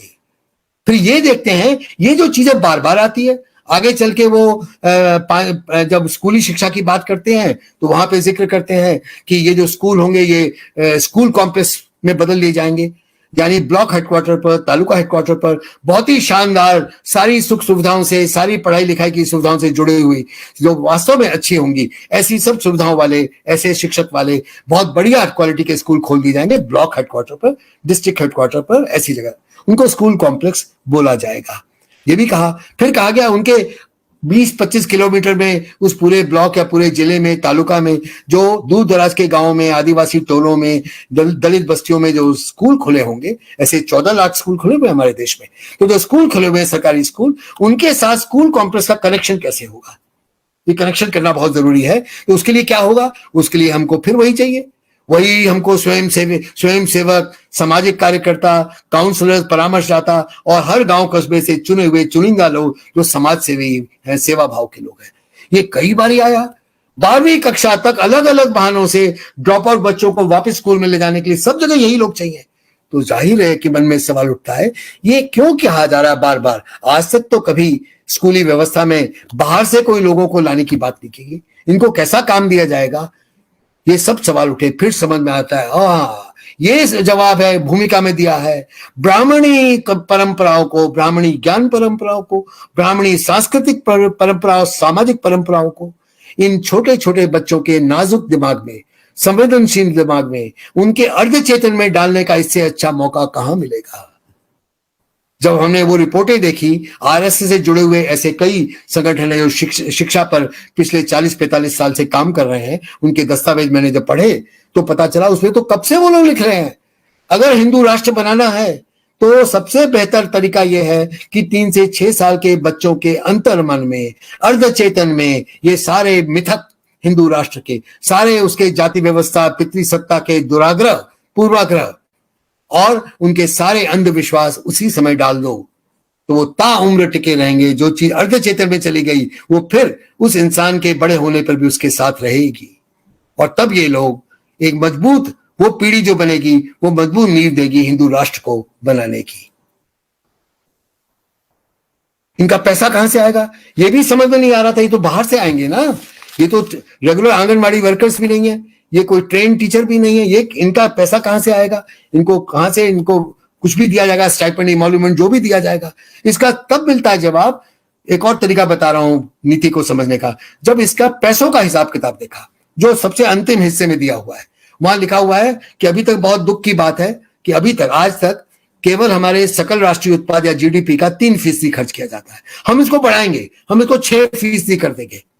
वैसे लोग इससे भी बहुत खुश हो रहे हैं। उनको बता दूं, जैसे ईसीसी की बात पहले भी कही जा चुकी है, एक भी शिक्षा नीति 68 से लेकर आज तक नहीं लिखी गई जिसने ये ना कहा हो कि हम सकल राष्ट्रीय उत्पाद का 6% नहीं करेंगे। सबने लिखा सकल राष्ट्रीय उत्पाद का 6% करेंगे, ये कोई पहली बार नहीं लिखा गया। पर मान लेते हैं इस बार गंभीरता से लिख दिया गया, ये करने वाले हैं। तो ये पैसा कहां खर्च होगा? 3% जीडीपी का मतलब बढ़ने का मतलब कुछ लाख करोड़ खर्च होगा। ये कहां से आएगा कुछ लाख करोड़? इसका जवाब यह है कि वो आपसे लिया जाएगा, हमसे लिया जाएगा, देश के सब उन उत्पादक वर्गों से लिया जाएगा जो उत्पादक करते हैं, अपने हाथों की मेहनत से करते हैं, मेहनत कश आवाम से लिया जाएगा। जो सबसे अमीर 1% लोग हैं देश के, जो यूरोप के सबसे महा अमीरों की लिस्टों में आ जाते हैं कभी कभार, वो जो आ जाते हैं उनसे तो पूरा टैक्स भी नहीं लिया जाता, उनका इनकम टैक्स भी माफ कर देती है सरकार लाखों करोड़ों का। और यही नहीं, जब वो कोई दान देते हैं तो दान पे भी छूट मिल जाती है उनको तमाम प्रकार की सुविधाएं हैं। अगर बैंकों से कर्ज लेते हैं, अक्सर उस वर्ग के जो 1% सबसे टॉप पर है, जो महा अमीर है, अगर वो कर्ज लेते हैं तो वो कर्ज को नॉन परफॉर्मिंग एसेट, एनपीए या खराब कर्ज करके माफ कर दिया जाता है, और वो भी लाखों करोड़ों में है। तो हमारे देश में पैसों की तो कोई कमी नहीं। भारत अब एक अमीर देश हो चुका है जिसकी जनता बहुत गरीब है, निहायत गरीब है, पर देश अमीर है, बहुत पैसा है। सवाल ये नहीं कि हमारे पास पैसा है नहीं पैसा है, सवाल ये है क्या ये हमारी प्राथमिकता है या नहीं है। प्राथमिकता नहीं है तो बुलेट ट्रेन बनेगी, ऐसी बुलेट ट्रेन जो इतनी महंगी जिसमें 1 लाख करोड़ से ज्यादा लगेगा, और वो अहमदाबाद से बंबई चलेगी, और वो इतनी महंगी होगी कि उस इलाके में जो यात्राएं करते हैं अहमदाबाद मुंबई, उनके आधे % लोग भी उसमें यात्रा करने के लिए हैसियत नहीं रखेंगे। आधे % लोगों के लिए आप 1 लाख करोड़ रुपया खर्च कर सकते हैं। वह देश के वो बच्चे, 20 करोड़ बच्चे जो 6 साल से कम के हैं, 20 करोड़ बच्चे जो 6 से 14 साल के हैं, और कोई 10 करोड़ बच्चे जो 14 साल से लेकर 18 साल के 9वीं से 12वीं में पढ़ते हैं, उनके लिए आप कहते हैं पैसा नहीं है। कि बच्चों को शिक्षा देना प्राथमिकता नहीं थी, प्राथमिकता कुछ और थी।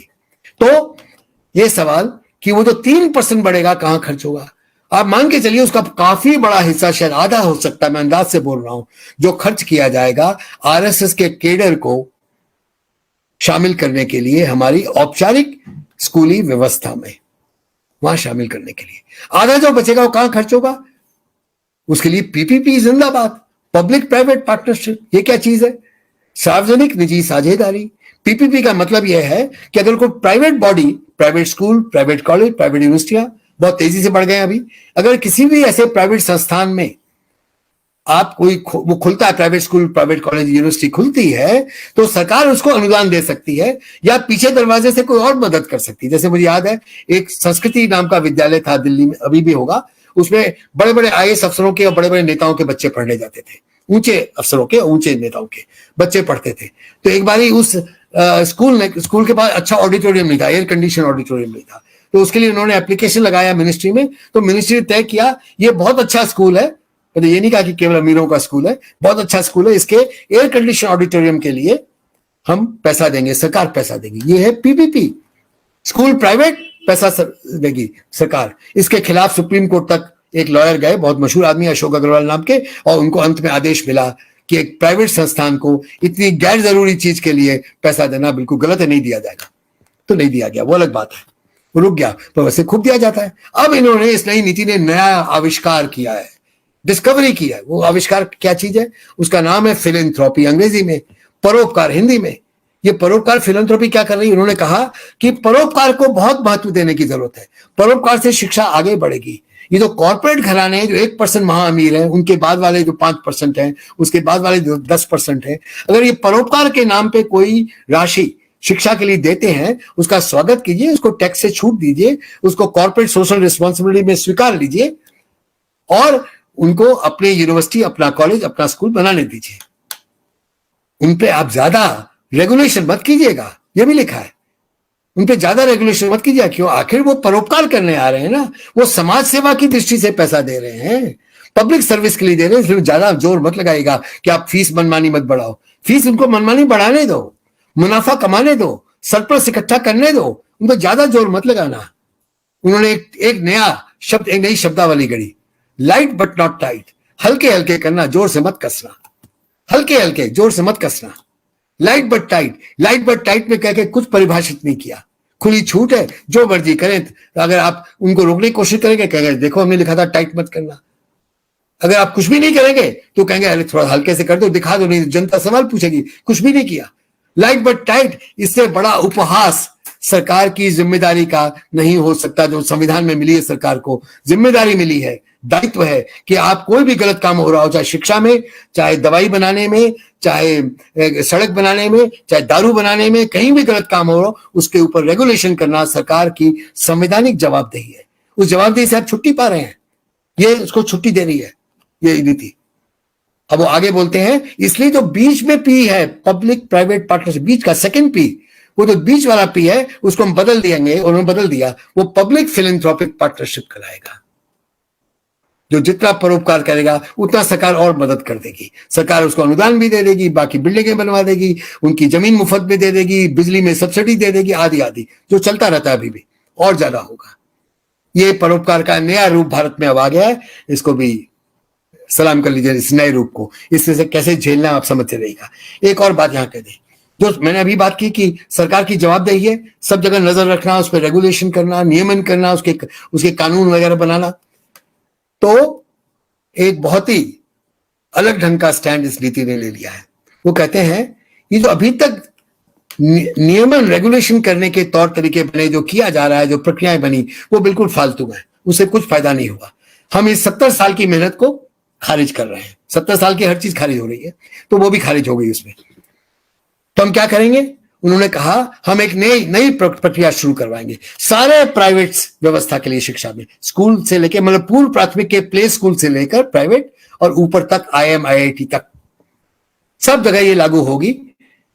और इसका नाम होगा कि फीस चाहे तुम जितना मर्जी बढ़ा लो, विद्यार्थियों को, जनता को जितना मर्जी लूटो, तो बता के लूटो, छिप के मत लूटो।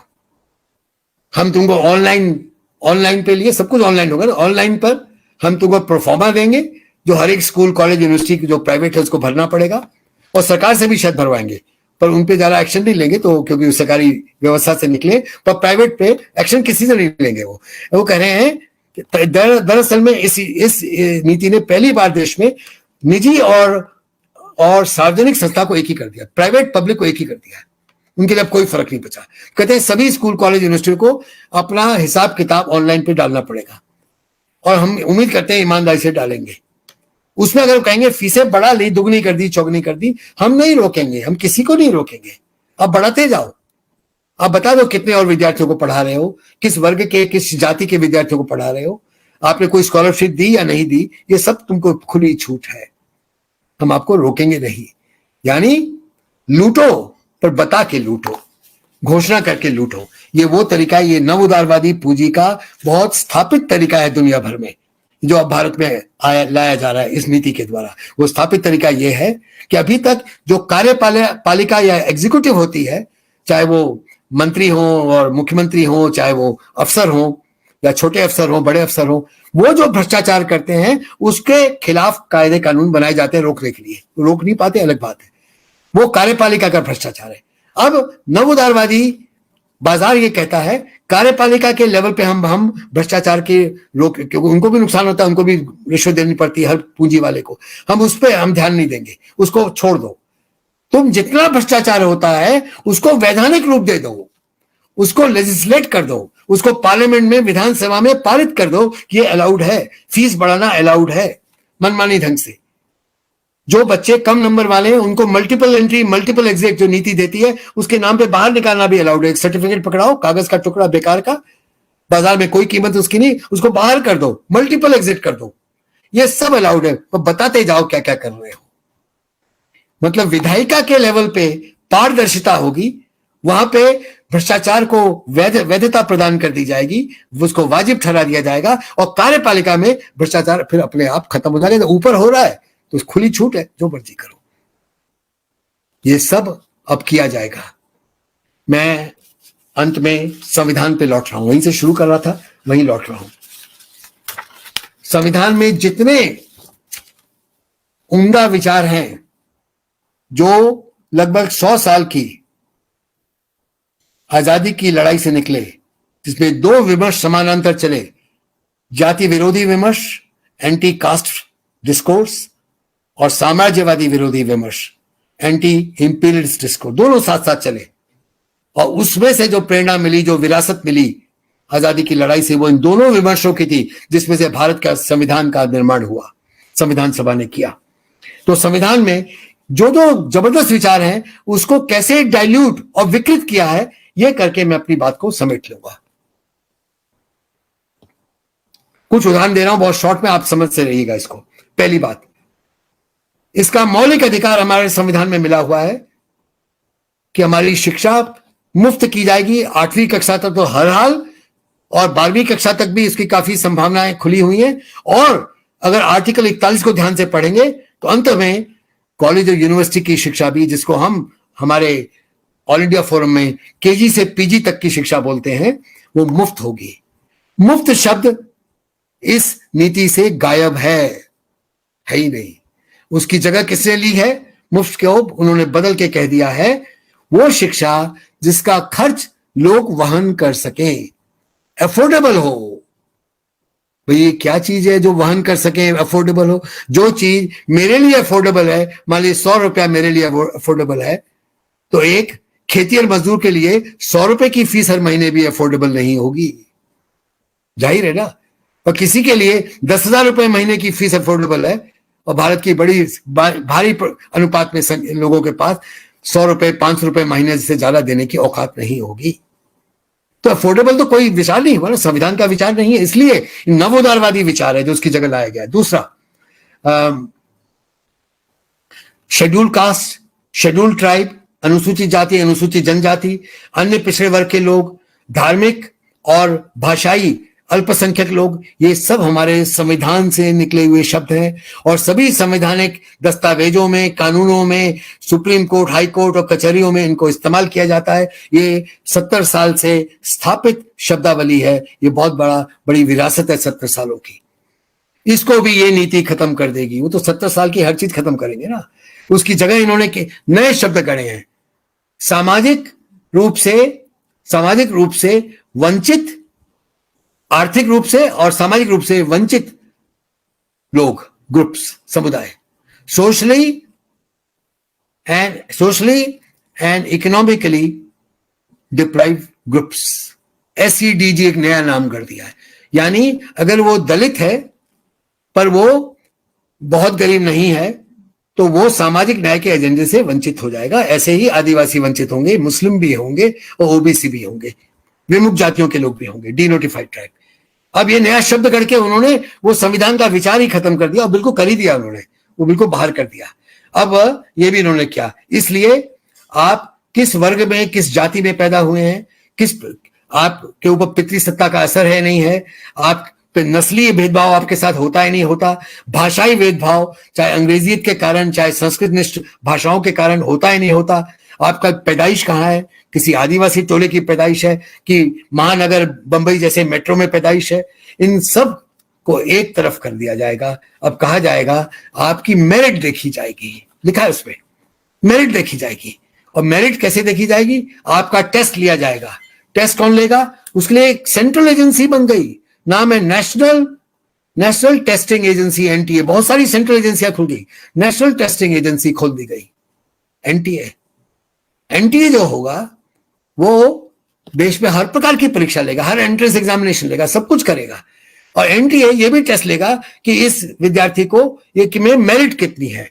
तो ये मेरिट की सूची नहीं बन रही है मेरे दोस्तों, ये सुविधा भोगी समाज की बन रही है, सुविधा भोगी वर्गों और सुविधा भोगी जातियों की बन रही है। ये वास्तव में वंचित, उत्पीड़ित जातियों, उत्पीड़ित वर्गों की नहीं बन रही है। जिन घरों में, जिन परिवारों में तमाम सुविधाएं हैं, पैसों की, संसाधनों की, उनके बच्चों और उनके घर के युवाओं के लिए बन रही है। और इसके आधार पे NTA खारिज कर देगी, आपके पास मेरिट नहीं है, तब आपको न स्कॉलरशिप मिलेगी। आरक्षण का सवाल तो उठता ही नहीं, वो ऐसे ही हट चुका है, खत्म हो गया है, वो भी आपके लिए नहीं है। ये सब छीन लिया। आगे बढ़ जाइए। शिक्षा को बार बार ECC से शुरू करके शिशु देखभाल से बार बार कहा जाता है वो साक्षरता है। शिक्षा को कह दिया गया फाउंडेशनल लिटरेसी, फाउंडेशनल एजुकेशन नहीं बोला, फाउंडेशनल लिटरेसी बोला गया। गणित को गणित नहीं बोला गया, फाउंडेशनल न्यूमरेसी बोल दिया गया। भाषा को, साहित्य को घटाते घटाते उन्होंने अक्षर ज्ञान कर दिया, गणित को घटाते घटाते उन्होंने अंक ज्ञान कर दिया और उसकी मिट्टी पलूद कर दी। ये हमारे संविधान में शिक्षा शब्द है, लिटरेसी है ही नहीं, न्यूमरेसी है ही नहीं। शिक्षा में सब कुछ शामिल है, वो सब कुछ है, सर्वांगीण शब्द उसमें शिक्षा का है। आगे बढ़िए। और जो औपचारिक शिक्षा है, स्कूलों कॉलेजों में व्यवस्थित रूप से दी जाती है, उसको भी इन्होंने पूरी तरीके से अनौपचारिक, इनफॉर्मल बनाने की कोशिश की है, तमाम तरीकों से की है। और औपचारिक शिक्षा होगी उच्च वर्गों, उच्च जातियों के लिए, कुलीनों के लिए होगी, कुलीनों की शिक्षा होगी। और अनौपचारिक शिक्षा बहुजनों के लिए होगी, जिनको बेदखल किया जा रहा है, उनके लिए होगी। ये सब हो चुका है। और सार्वजनिक बनाम निजी, मैंने अभी बताया था, जो प्राइवेट और पब्लिक का फर्क है, वो भी इन्होंने खत्म कर दिया। नियमन जो उसमें निहित है हमारे संविधान में, वो भी इन्होंने खत्म कर दिया। संविधान का ये नव उदारवादी समाहितीकरण है। This is a neoliberal, blatantly neoliberal cooption of our constitution. इन्होंने समाहितीकरण किया, नव उदारवाद के दर्शन पर इन्होंने हमारे संविधान को बर्बाद कर दिया है। ये कब और लिख के करेंगे बात की बात है, नीति ने तो कर ही दिया है। अब आखिरी बात कह रहा हूं आपको, इसका एक और एजेंडा है, शॉर्ट में कहूंगा।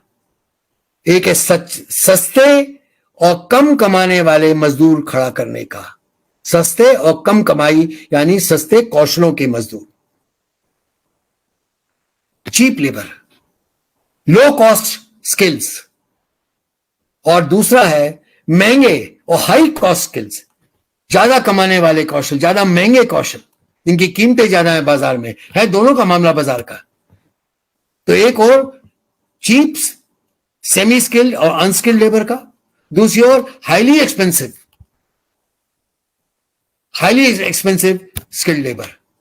ये दो छोर हैं, दोनों अंतरराष्ट्रीय बाजार में हैं और दोनों पूंजीवादी नवउदारवादी बाजार के हिस्से हैं।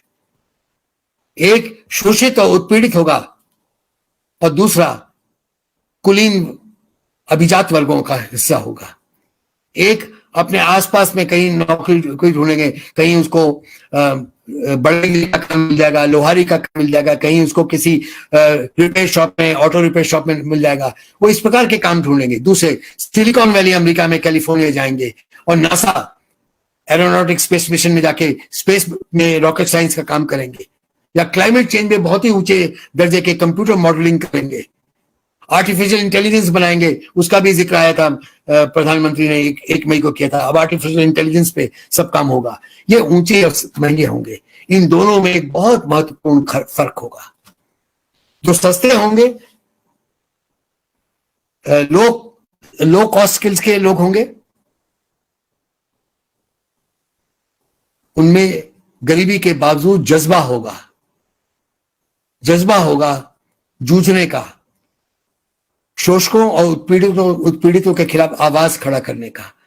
और जब कोविड की बीमारी के कारण उनके रोजगार महानगरों में छीन लिए जाएंगे, उनमें यह जज्बा होगा कि चाहे 1000 किलोमीटर हो, 1500 किलोमीटर हो, अपने बच्चों को गोद में बिठाकर या कंधे पे रखकर, बोझा सिर पे रख के उनकी मजदूर औरतें 1500 किलोमीटर चलेंगी, गांव लौट जाएंगी। ये जज्बा उनमें होगा। और जो सबसे महंगे मजदूर होंगे पूंजी के बाजार में, उनमें ऐसा जज्बा नहीं होगा। और यही नहीं, पूरी शिक्षा व्यवस्था ऐसी तय कर दी है शिक्षा नीति ने, उनको चुन चुन कर उनके पूरे मानस को गुलाम बनाया जाएगा। एक गुलामगिरी के करिकुलम से उनको गुजारा जाएगा। और जब वो मजदूर बनेंगे, महंगे मजदूर बनेंगे, सिलिकॉन वैली में जाएंगे, तो गुलाम मानसिकता के साथ जाएंगे। क्योंकि पक्का है, अगर उन्होंने जरा भी असहमति व्यक्त की, जरा भी आवाज उठाई, तो उनकी महंगी नौकरी उनके हाथ से निकल जाएगी। और उनमें वो जज्बा नहीं होगा कि जब नौकरी निकल जाएगी तो कैसे पेट पालें। वो जज्बा सस्ते मजदूरों में है। वो अनस्किल्ड और सेमी स्किल्ड नहीं है, वो हाईली स्किल्ड लेबर है असल में, जिसकी कीमत बाजार में कम लगाई जाती है। उसकी इतनी जबरदस्त कौशल है, वो ऐसे काम करते हैं जिसकी बड़ी ऊंची कीमत लगनी थी, और बाजार उनकी कम कीमत लगाता है, उनका शोषण करता है, उनका उत्पीड़न करता है। इसके बावजूद उनका जज्बा खत्म नहीं होता है। उनके जज्बे को हम सब सलाम करें। और ये सारा जो मसला है सस्ते मजदूरों और महंगे मजदूरों का, अब इसको टाइम नहीं इसका विश्लेषण करने का, ये है स्किल इंडिया मिशन का मामला। सारा मामला स्किल इंडिया मिशन का है। और यहां तक इस नीति में आ गया है, हर चीज स्किल हो गई है। सोचना, चिंतन करना, समीक्षा करना, सृजन करना, वैज्ञानिक मानस बनाना, ये सब स्किल हो गई है। इसके बड़े गहरे मतलब हैं। और यहां तक उन्होंने कह दिया, आप सब जो कॉलेज यूनिवर्सिटी में पढ़ते हैं, आपको मैं याद दिला रहा हूं, 18.6 का पैराग्राफ पढ़ लीजिए, 18.6, रीड दिस वन पैराग्राफ। वो कहता है जो हायर एजुकेशन है उसका एक बहुत ऊंचे दर्जे का क्वालिफिकेशन इंडेक्स बनाया जाएगा, उसका एक फ्रेमवर्क बनेगा, national higher education qualification framework. लेकिन जो स्किल इंडिया मिशन ने नेशनल स्किल क्वालिफिकेशन फ्रेमवर्क बनाया है, उसके साथ इसको जोड़ दिया जाएगा। यानी जो स्किल क्वालिफिकेशन का फ्रेमवर्क है, उसमें एडजस्ट किया जाएगा आपके ज्ञान का, जो उच्च शिक्षा का ज्ञान लाए हैं, ताकि आपका ज्ञान भी स्किल बन जाए, कौशल बन जाए, इससे अधिक कुछ मत हो। चाहे फिर आप रोबोट क्यों ना बनाए, पर बनाएंगे स्किल से। स्किल की कीमत बाजार लगाएगा। इस क्वालिफिकेशन फ्रेमवर्क से आपकी स्किल की कीमत भी घटाई जाएगी उस महंगे बाजार में। ये तमाम साजिश इस नीति में शामिल है। 3 साल के बच्चे की उम्र की शिक्षा से शुरू करके ऊपर तक, उच्चतर शिक्षा तक ये शामिल है वहां पर। इसलिए दोस्तों, हमें क्या करना है, करना क्या है, ये सबसे महत्वपूर्ण बात है। केवल ये बात करके खत्म नहीं हो जाए। हम हर मंगलवार और शुक्रवार को आपको मिलेंगे, ऐसी उम्मीद है। अलग अलग मैंने बहुत सारे मुद्दे छोड़ दिए जो मेरे साथी अखिल भारत शिक्षा अधिकार मंच के उठाएंगे, बेहतरीन ढंग से उठाएंगे, मुझे मालूम है, इसलिए मैंने छोड़ दिया। तो पर हमें करना क्या है, सबसे जरूरी बात है मांग उठाना कि इस शिक्षा नीति को हर हाल में संसद में जाना होगा, क्योंकि भारत की संघीय रचना, फेडरल स्ट्रक्चर को नष्ट करने वाली शिक्षा नीति भारत के संविधान को चकनाचूर कर रही है और तमाम संवैधानिक अवधारणाओं को कमजोर कर रही है। बिना संसद में जाए हम अब हार नहीं मानेंगे। इसका पहला कदम मेरे साथियों तमिलनाडु में उठाया जा चुका है। वहां पर हमारे अखिल भारत शिक्षा अधिकार मंच से जुड़ा हुआ एक संगठन, हमारा सदस्य संगठन, बड़ा गर्व है कि हमारा सदस्य संगठन ये कदम उठा रहा है। उन्होंने एक, उसका नाम है state platform for common school system, समान स्कूल व्यवस्था का राज्य मंच। उसकी ओर से एक बहुत ही जबरदस्त 6 पन्नों का मेमोरेंडम ज्ञापन मुख्यमंत्री और शिक्षा मंत्री को भेज दिया गया है। उसमें उन्होंने ये सब आर्ग्यू किया है कि जो शिक्षा नीति हमारे संघीय रचना को तोड़ती है, हमारे राज्यों को दरकिनार करती है, राज्यों की बात सुनने से इनकार करती है, वो भारत के संविधान के खिलाफ है। और जो संविधान के खिलाफ है उसको कभी भी लागू होने नहीं देना चाहिए। इसलिए उन्होंने तमिलनाडु सरकार से ये निवेदन किया है, इसको पूरी तरीके से खारिज कर दीजिए। जब ये ज्ञापन मैंने पढ़ा तो मैंने अपने अखिल भारत मंच में ये प्रस्ताव रखा, आई प्लेस दिस प्रपोजल। वो अभी शुरू होगी, बातचीत अभी नहीं हुई है। वो ये है कि तमिलनाडु के इस मेमोरेंडम से हम प्रेरणा लें और हम सभी अपने अपने राज्यों में, हम सभी 22 राज्यों में मौजूद है, आपको बताया गया था, लोकेश ने बताया था, हम 22 राज्यों यूनियन टेरिटरी में मौजूद हैं। उसके अलावा हमारे बहुत सारे बिरादराना फ्रेटर्नल ऑर्गेनाइजेशन अन्य राज्यों में भी हैं। उन सब राज्यों में हम ये बात लेके जाएं, ये मेमोरेंडम तमिलनाडु का लेके जाएं। ये वहां के संदर्भ में लिखा गया, पर आप अपना इस राज्य के संदर्भ में इसको लिखिए और इस आवाज को वहां तक ले जाइए कि अपने अपने राज्य सरकारों को मजबूर कीजिए, तैयार कीजिए, मजबूर कीजिए कि वो ये कहें कि जब तक इसका जो संविधान विरोधी रुख है, जब तक वो हटाया नहीं जाएगा तब तक हम इसके साथ नहीं है, और जब तक संसद में नहीं पहुंचेगा तब तक हम इसके साथ नहीं है। ये एक पहला बहुत महत्वपूर्ण कदम होगा। बहुजनों के पक्ष लेने वाले वो तमाम राजनीतिक दल जो ये आधी अधूरी लड़ाई लड़ रहे हैं, वो बात ही नहीं उठाते कि 12वीं कक्षा के पहले जब उनके बच्चों को, युवाओं को बाहर कर दिया जाता है तो सामाजिक न्याय के एजेंडे को लागू करने का सवाल ही खत्म हो जाता है। आप आरक्षण की बात करते हैं, स्कॉलरशिप की मांग करते हैं, पर वो आप बहुत कम लोगों के लिए करते हैं। तो सब राजनीतिक दलों को जो बहुजनों की आवाज उठाते हैं, उन सब के साथ राज्य स्तर पे, केंद्र स्तर पर बात करना, उनको तैयार करना, वो इस लड़ाई को अपनी बनाए, जिस लड़ाई को मैंने आपके सामने उजागर किया है। कुल मिलाकर 15% बनाम 85% की लड़ाई, बहुत महत्वपूर्ण लड़ाई है। इसी ढंग की लड़ाई एक बार अमेरिका के युवाओं ने लड़ी थी कि हम देश के 10% है, वो 90% है। बाद में लड़ाई हो गई, हम 1% है और वो 90% है। मतलब 1% वर्सेस हम 99%, वो 1%। जो कॉर्पोरेट पूंजी वाले 1%, हम 99%। तो ऐसी लड़ाई की मैं बात कर रहा हूं, 10% बनाम 15% बनाम 85% की लड़ाई। प्राइवेटाइजेशन, बाजारीकरण कितना बड़ा खतरा है देश के लिए, और अगर ये बढ़ता गया तो एक दिन सारे सरकारी स्कूलों को, 14 लाख स्कूलों को बंद किया जाएगा और उन बच्चों के लिए, करोड़ों बच्चों के लिए सारे दरवाजे बंद होंगे शिक्षा के। केवल जिनके घर में पैसा है, औकात है, हैसियत है, उन्हीं के बच्चे स्कूल और कॉलेज जा पाएंगे। इसलिए बाजारीकरण जब तक रोका नहीं जाएगा तब तक हम लड़ाई जीतेंगे नहीं। इसलिए बाजारीकरण के खिलाफ हर जिले में, हर ब्लॉक में लड़ाई होनी चाहिए और शुरू करना चाहिए उसको। सरकारी स्कूलों और कॉलेजों को बचाना, अगर ये करना है तो साथ में जो हमारे सरकारी स्कूल है, जो हमारे पैसों से खड़े किए गए हैं, जो सरकारी कॉलेज हैं, सरकारी विश्वविद्यालय हैं, विश्वविद्यालय ऐसे 650 मौजूद है, कम नहीं है, जैसे 700 होंगे, तो इन सबको बचाना। और अगर इनको राज्य सरकारें सही ढंग से पाल पोस नहीं रही, उनका इंतजाम नहीं कर रही, तो उनको इंतजाम करने के लिए मजबूर करना अपने अपने राज्य सरकारों को। ये हमारा अगला एजेंडा है, साथ में जुड़ा हुआ है। जितनी प्रवेश परीक्षाएं होती हैं, चाहे विश्वविद्यालयों के लिए, चाहे वो नीट एग्जाम मेडिकल कॉलेज के लिए, चाहे जेईई की, चाहे इंजीनियरिंग के लिए, वो सब हमारे देश की 22 भाषाएं जो 8वीं अनुसूची में हैं 22 भाषाओं में होनी चाहिए। ये सवाल नीति वालों से भी है। वो बहुत बात करते हैं कि मातृभाषा में पढ़ाया जाए, वो ईमानदारी से नहीं कह रहे हैं। अनिल जी, वो एक जगह भी नहीं कहते, एक जगह भी नहीं कहते कि प्रवेश परीक्षाएं, जो प्रवेश परीक्षाएं वो 22 भाषाओं में हो, जो लोगों की मातृभाषा होंगी। केवल 5वीं क्लास तक मातृभाषा हो, 8वीं क्लास तक हो, वहां तक करके चुप हो जाते हैं एक रहस्यमयी चुप्पी के साथ। हम सभी प्रवेश परीक्षाओं के इम्तिहानों को हम 22 भाषाओं में करने की बात कर रहे हैं, और राज्य सरकारों पर ये तैयार करना कि वो अपना अपना स्टैंड क्लियर करें, इस नीति के खिलाफ हैं या नहीं है, इसको रोकेंगे या नहीं रोकेंगे। एक एजेंडे के कुछ पहलू आपके सामने पेश किए हैं। मेरे सभी साथियों, मैंने बहुत टाइम लिया, आपके सवालों का इंतजार है। आप सबको इनकलाब जिंदाबाद।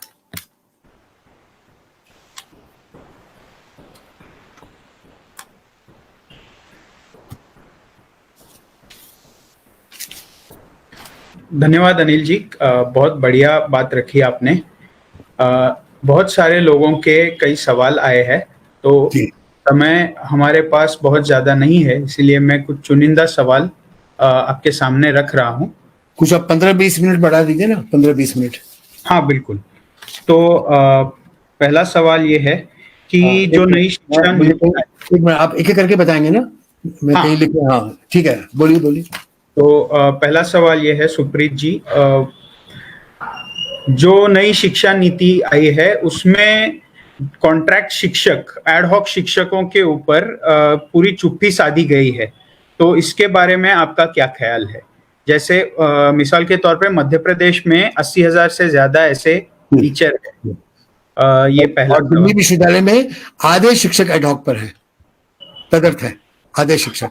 तो आप बता रहे हैं यहाँ पे 80,000 हैं, देश भर में है इस तरह के शिक्षक, एक आध राज्य होंगे जहां पे नहीं होंगे।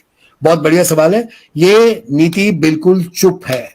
मैंने आपको कहा ना, दोगली बातें, दो मुहिम बातों से भरी हुई है। एक जगह कहते हैं जो शिक्षक है वो एक प्रतिष्ठित नागरिक है, प्रतिष्ठित व्यक्ति है, नागरिक तो मानते ही नहीं ना, नागरिक शब्द ही नहीं है, तो वो एक प्रतिष्ठित व्यक्ति है और इसकी प्रतिष्ठा का पूरा ध्यान रखा जाए तभी हमारी शिक्षा बढ़िया होगी, नहीं तो नहीं हो पाएगी। इस पे 4-5 बढ़िया वाक्य सुंदर लच्छेदार भाषा में लिखे हुए, वैसी लच्छेदार भाषा अंग्रेजी मुझे लिखनी नहीं आती है, तो ये सब लिख दिया है। इसके लिखने के बाद हमने खोजना शुरू किया, क्या कहीं कहा है कि शिक्षकों का ठेकाकरण खत्म किया जाएगा? नहीं कहा है। कहीं कहा है कि तदर्थ अपॉइंटमेंट शिक्षकों की खत्म की जाएगी? ये भी नहीं कहा है। कहीं कहा है कि उनको सम्मानजनक वेतनमान दिए जाएंगे? ये भी नहीं कहा है। उनको सम्मानजनक पेंशन दी जाएगी? ये भी नहीं कहा है। फिर आप सम्मानजनक क्या करने वाले हैं? कौन सी प्रतिष्ठा उनकी स्थापित करने वाले हैं? कहां से करने वाले हैं? इसका कोई जवाब नहीं है। एक और जोड़ा हुआ सवाल, वो कहते हैं ये बहुत गलत बात है कि हमारे देश में शिक्षकों से गैर शिक्षकी काम करवाया जाता है। अरे वाह, क्या जबरदस्त बात कही। मैं तो बहुत सालों से इंतजार कर रहा हूं कोई कहे तो सही इस बात को कि हमारे शिक्षकों से गैर शिक्षकी काम करवाया जाता है। सरकारी शिक्षकों से, प्राइवेट से नहीं।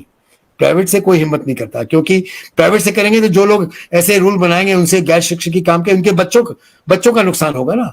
जब सरकारी स्कूल से के शिक्षकों से गैर शिक्षकी काम करवाते हैं तो उनके बच्चों का नुकसान नहीं होगा। इसलिए ये लिखा कि हम गैर शिक्षकी काम नहीं करवाएंगे। ये कहने के बाद क्या कौन सा काम नहीं करवाएंगे? उनसे कभी कभार कुछ प्रशासनिक काम करवाया जाता है, जो सबसे कम वाला गैर शिक्षकी काम है वो प्रशासनिक, वो करवाया जाता है। वो नहीं होना चाहिए। वो भी नहीं आप करवा पाएंगे जब तक आप ये तय नहीं करेंगे कि स्कूल प्रशासन में हर स्तर पर जो नॉन टीचिंग स्टाफ की जरूरत है, चाहे वो क्लर्क हो, चाहे स्टेनोग्राफर हो, चाहे वो आईटी के लोग हो, चाहे वो अकाउंटेंट हो, वो सब अपॉइंट किए जाएंगे। वो अपॉइंट आप नहीं करेंगे कि आप पैसा बचाएंगे, मुझे मालूम है, जैसे पिछली सरकारों ने बचाया।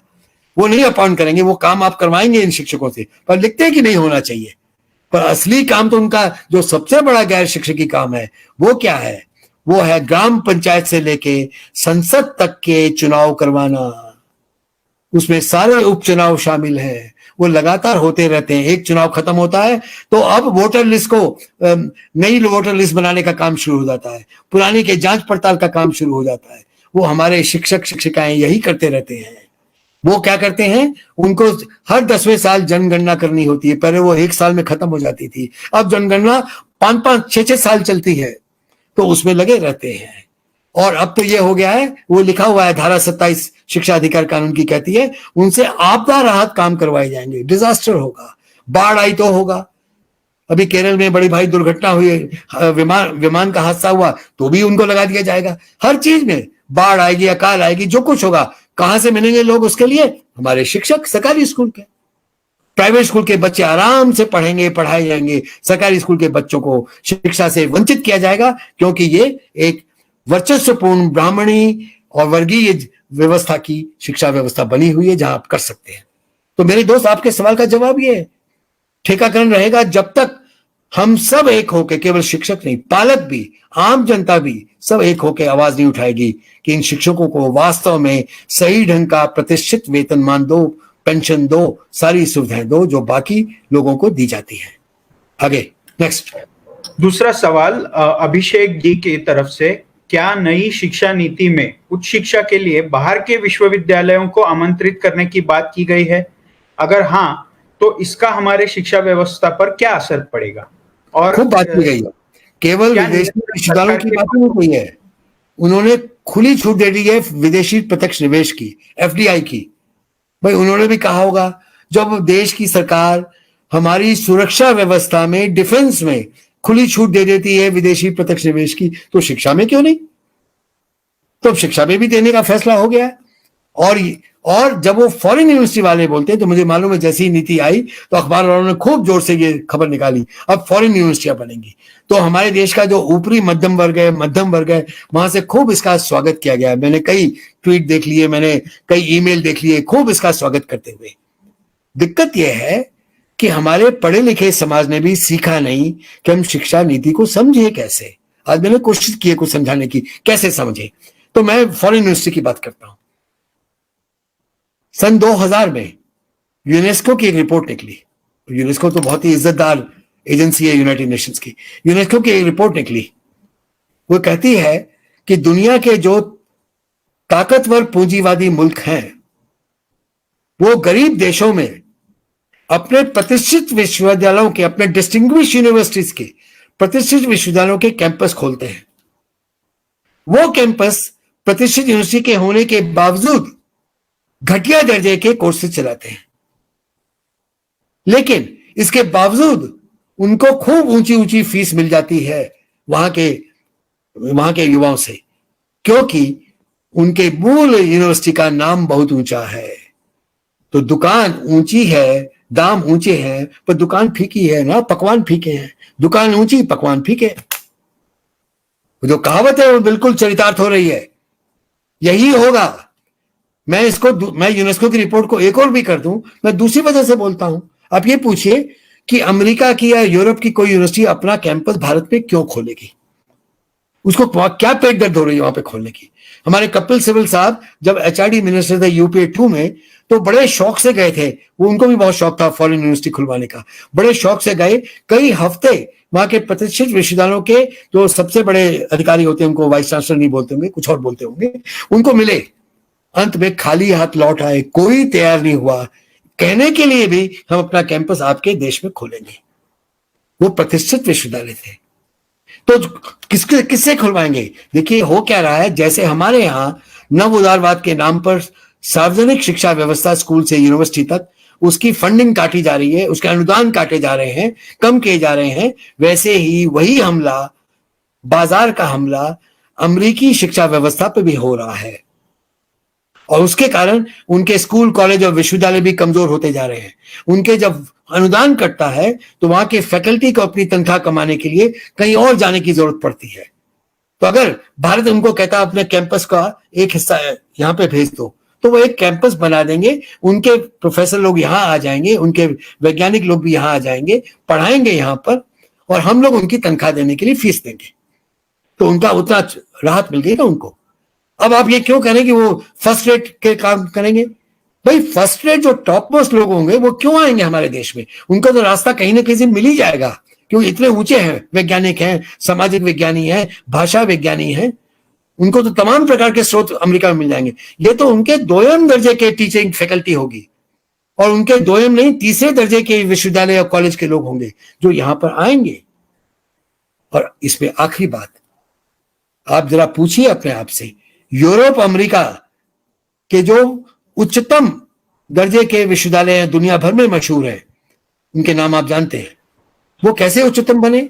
वो क्या वहां पे कोई बाहर से लाया, ब्रिटेन की पुरानी बढ़िया यूनिवर्सिटी ऑक्सफोर्ड या कैम्ब्रिज अमेरिका में लाके उसका कैंपस खोल दिया गया, वो उच्चतम बन गए? ऐसा तो कहीं नहीं हुआ, कभी भी नहीं हुआ। क्या यूरोप के बड़ी बड़ी यूनिवर्सिटियां, जो पेरिस की बड़ी मशहूर यूनिवर्सिटी, वो चली गई अमेरिका, वहां से हो गया अमेरिका की पेरिस में आ गई और जर्मनी में आ गई, उससे अच्छे बन गए? ऐसा तो नहीं हुआ, क्योंकि हर एक विश्वविद्यालय ने जो इतने ऊंचे दर्जे का है, उसने 100-150 सालों से बड़ी मेहनत के साथ, बड़े संजोग के सहेज कर अपनी बौद्धिक विरासत खुद विकसित की है, पीढ़ी दर पीढ़ी। और हमारे पास भी उसके अलावा कोई रास्ता नहीं। ये नीति अगर उल्टी बात करिए, फॉरेन यूनिवर्सिटी को इंपोर्ट करो, तो हमको ये बेवकूफ बनाने की कोशिश कर रही है, हमको भ्रम में रख रही है। अगर हमारे अच्छे विश्वविद्यालय बनाने हैं, जैसे आजादी के बाद कई विश्वविद्यालय उच्चतर स्तर के बन चुके हैं, नाम नहीं लूंगा उनके, आप भी जानते हैं, कई बन चुके हैं, उन्होंने अपनी बौद्धिक विरासत खुद अपने कैंपस में विकसित की है, किसी को कोई भी चीज इंपोर्ट नहीं की है, खुद विकसित किए। वो है आत्मनिर्भर विश्वविद्यालयों के उदाहरण, वो है आत्मनिर्भर कॉलेजों के उदाहरण। ये है आत्मनिर्भर। फॉरेन यूनिवर्सिटी लाना, इंपोर्ट करना आत्मनिर्भरता नहीं है। इस बार सोच लीजिए। आगे बढ़िए, अगला सवाल। अगला सवाल ये है कि जो मातृभाषा में शिक्षा की बात की गई है, क्या उससे बहुत सारे मध्यम वर्गीय पालक है जो नहीं भेजना चाहते हैं, उनके लिए अंग्रेजी माध्यम ही वो अच्छा देते, तो क्या ये चल पाएगा और क्या ये अच्छा प्रस्ताव है जो नई शिक्षा नीति में है? पहली बात जो मैं इशारा कर चुका हूं, थोड़ा संक्षेप में रखें क्योंकि समय का। पहली बात मैं इशारा कर चुका हूं कि मातृभाषा के सवाल पर ये नीति उतनी ही दोगली जितनी अपनी बाकी सब बातों पे दोगली नीति है।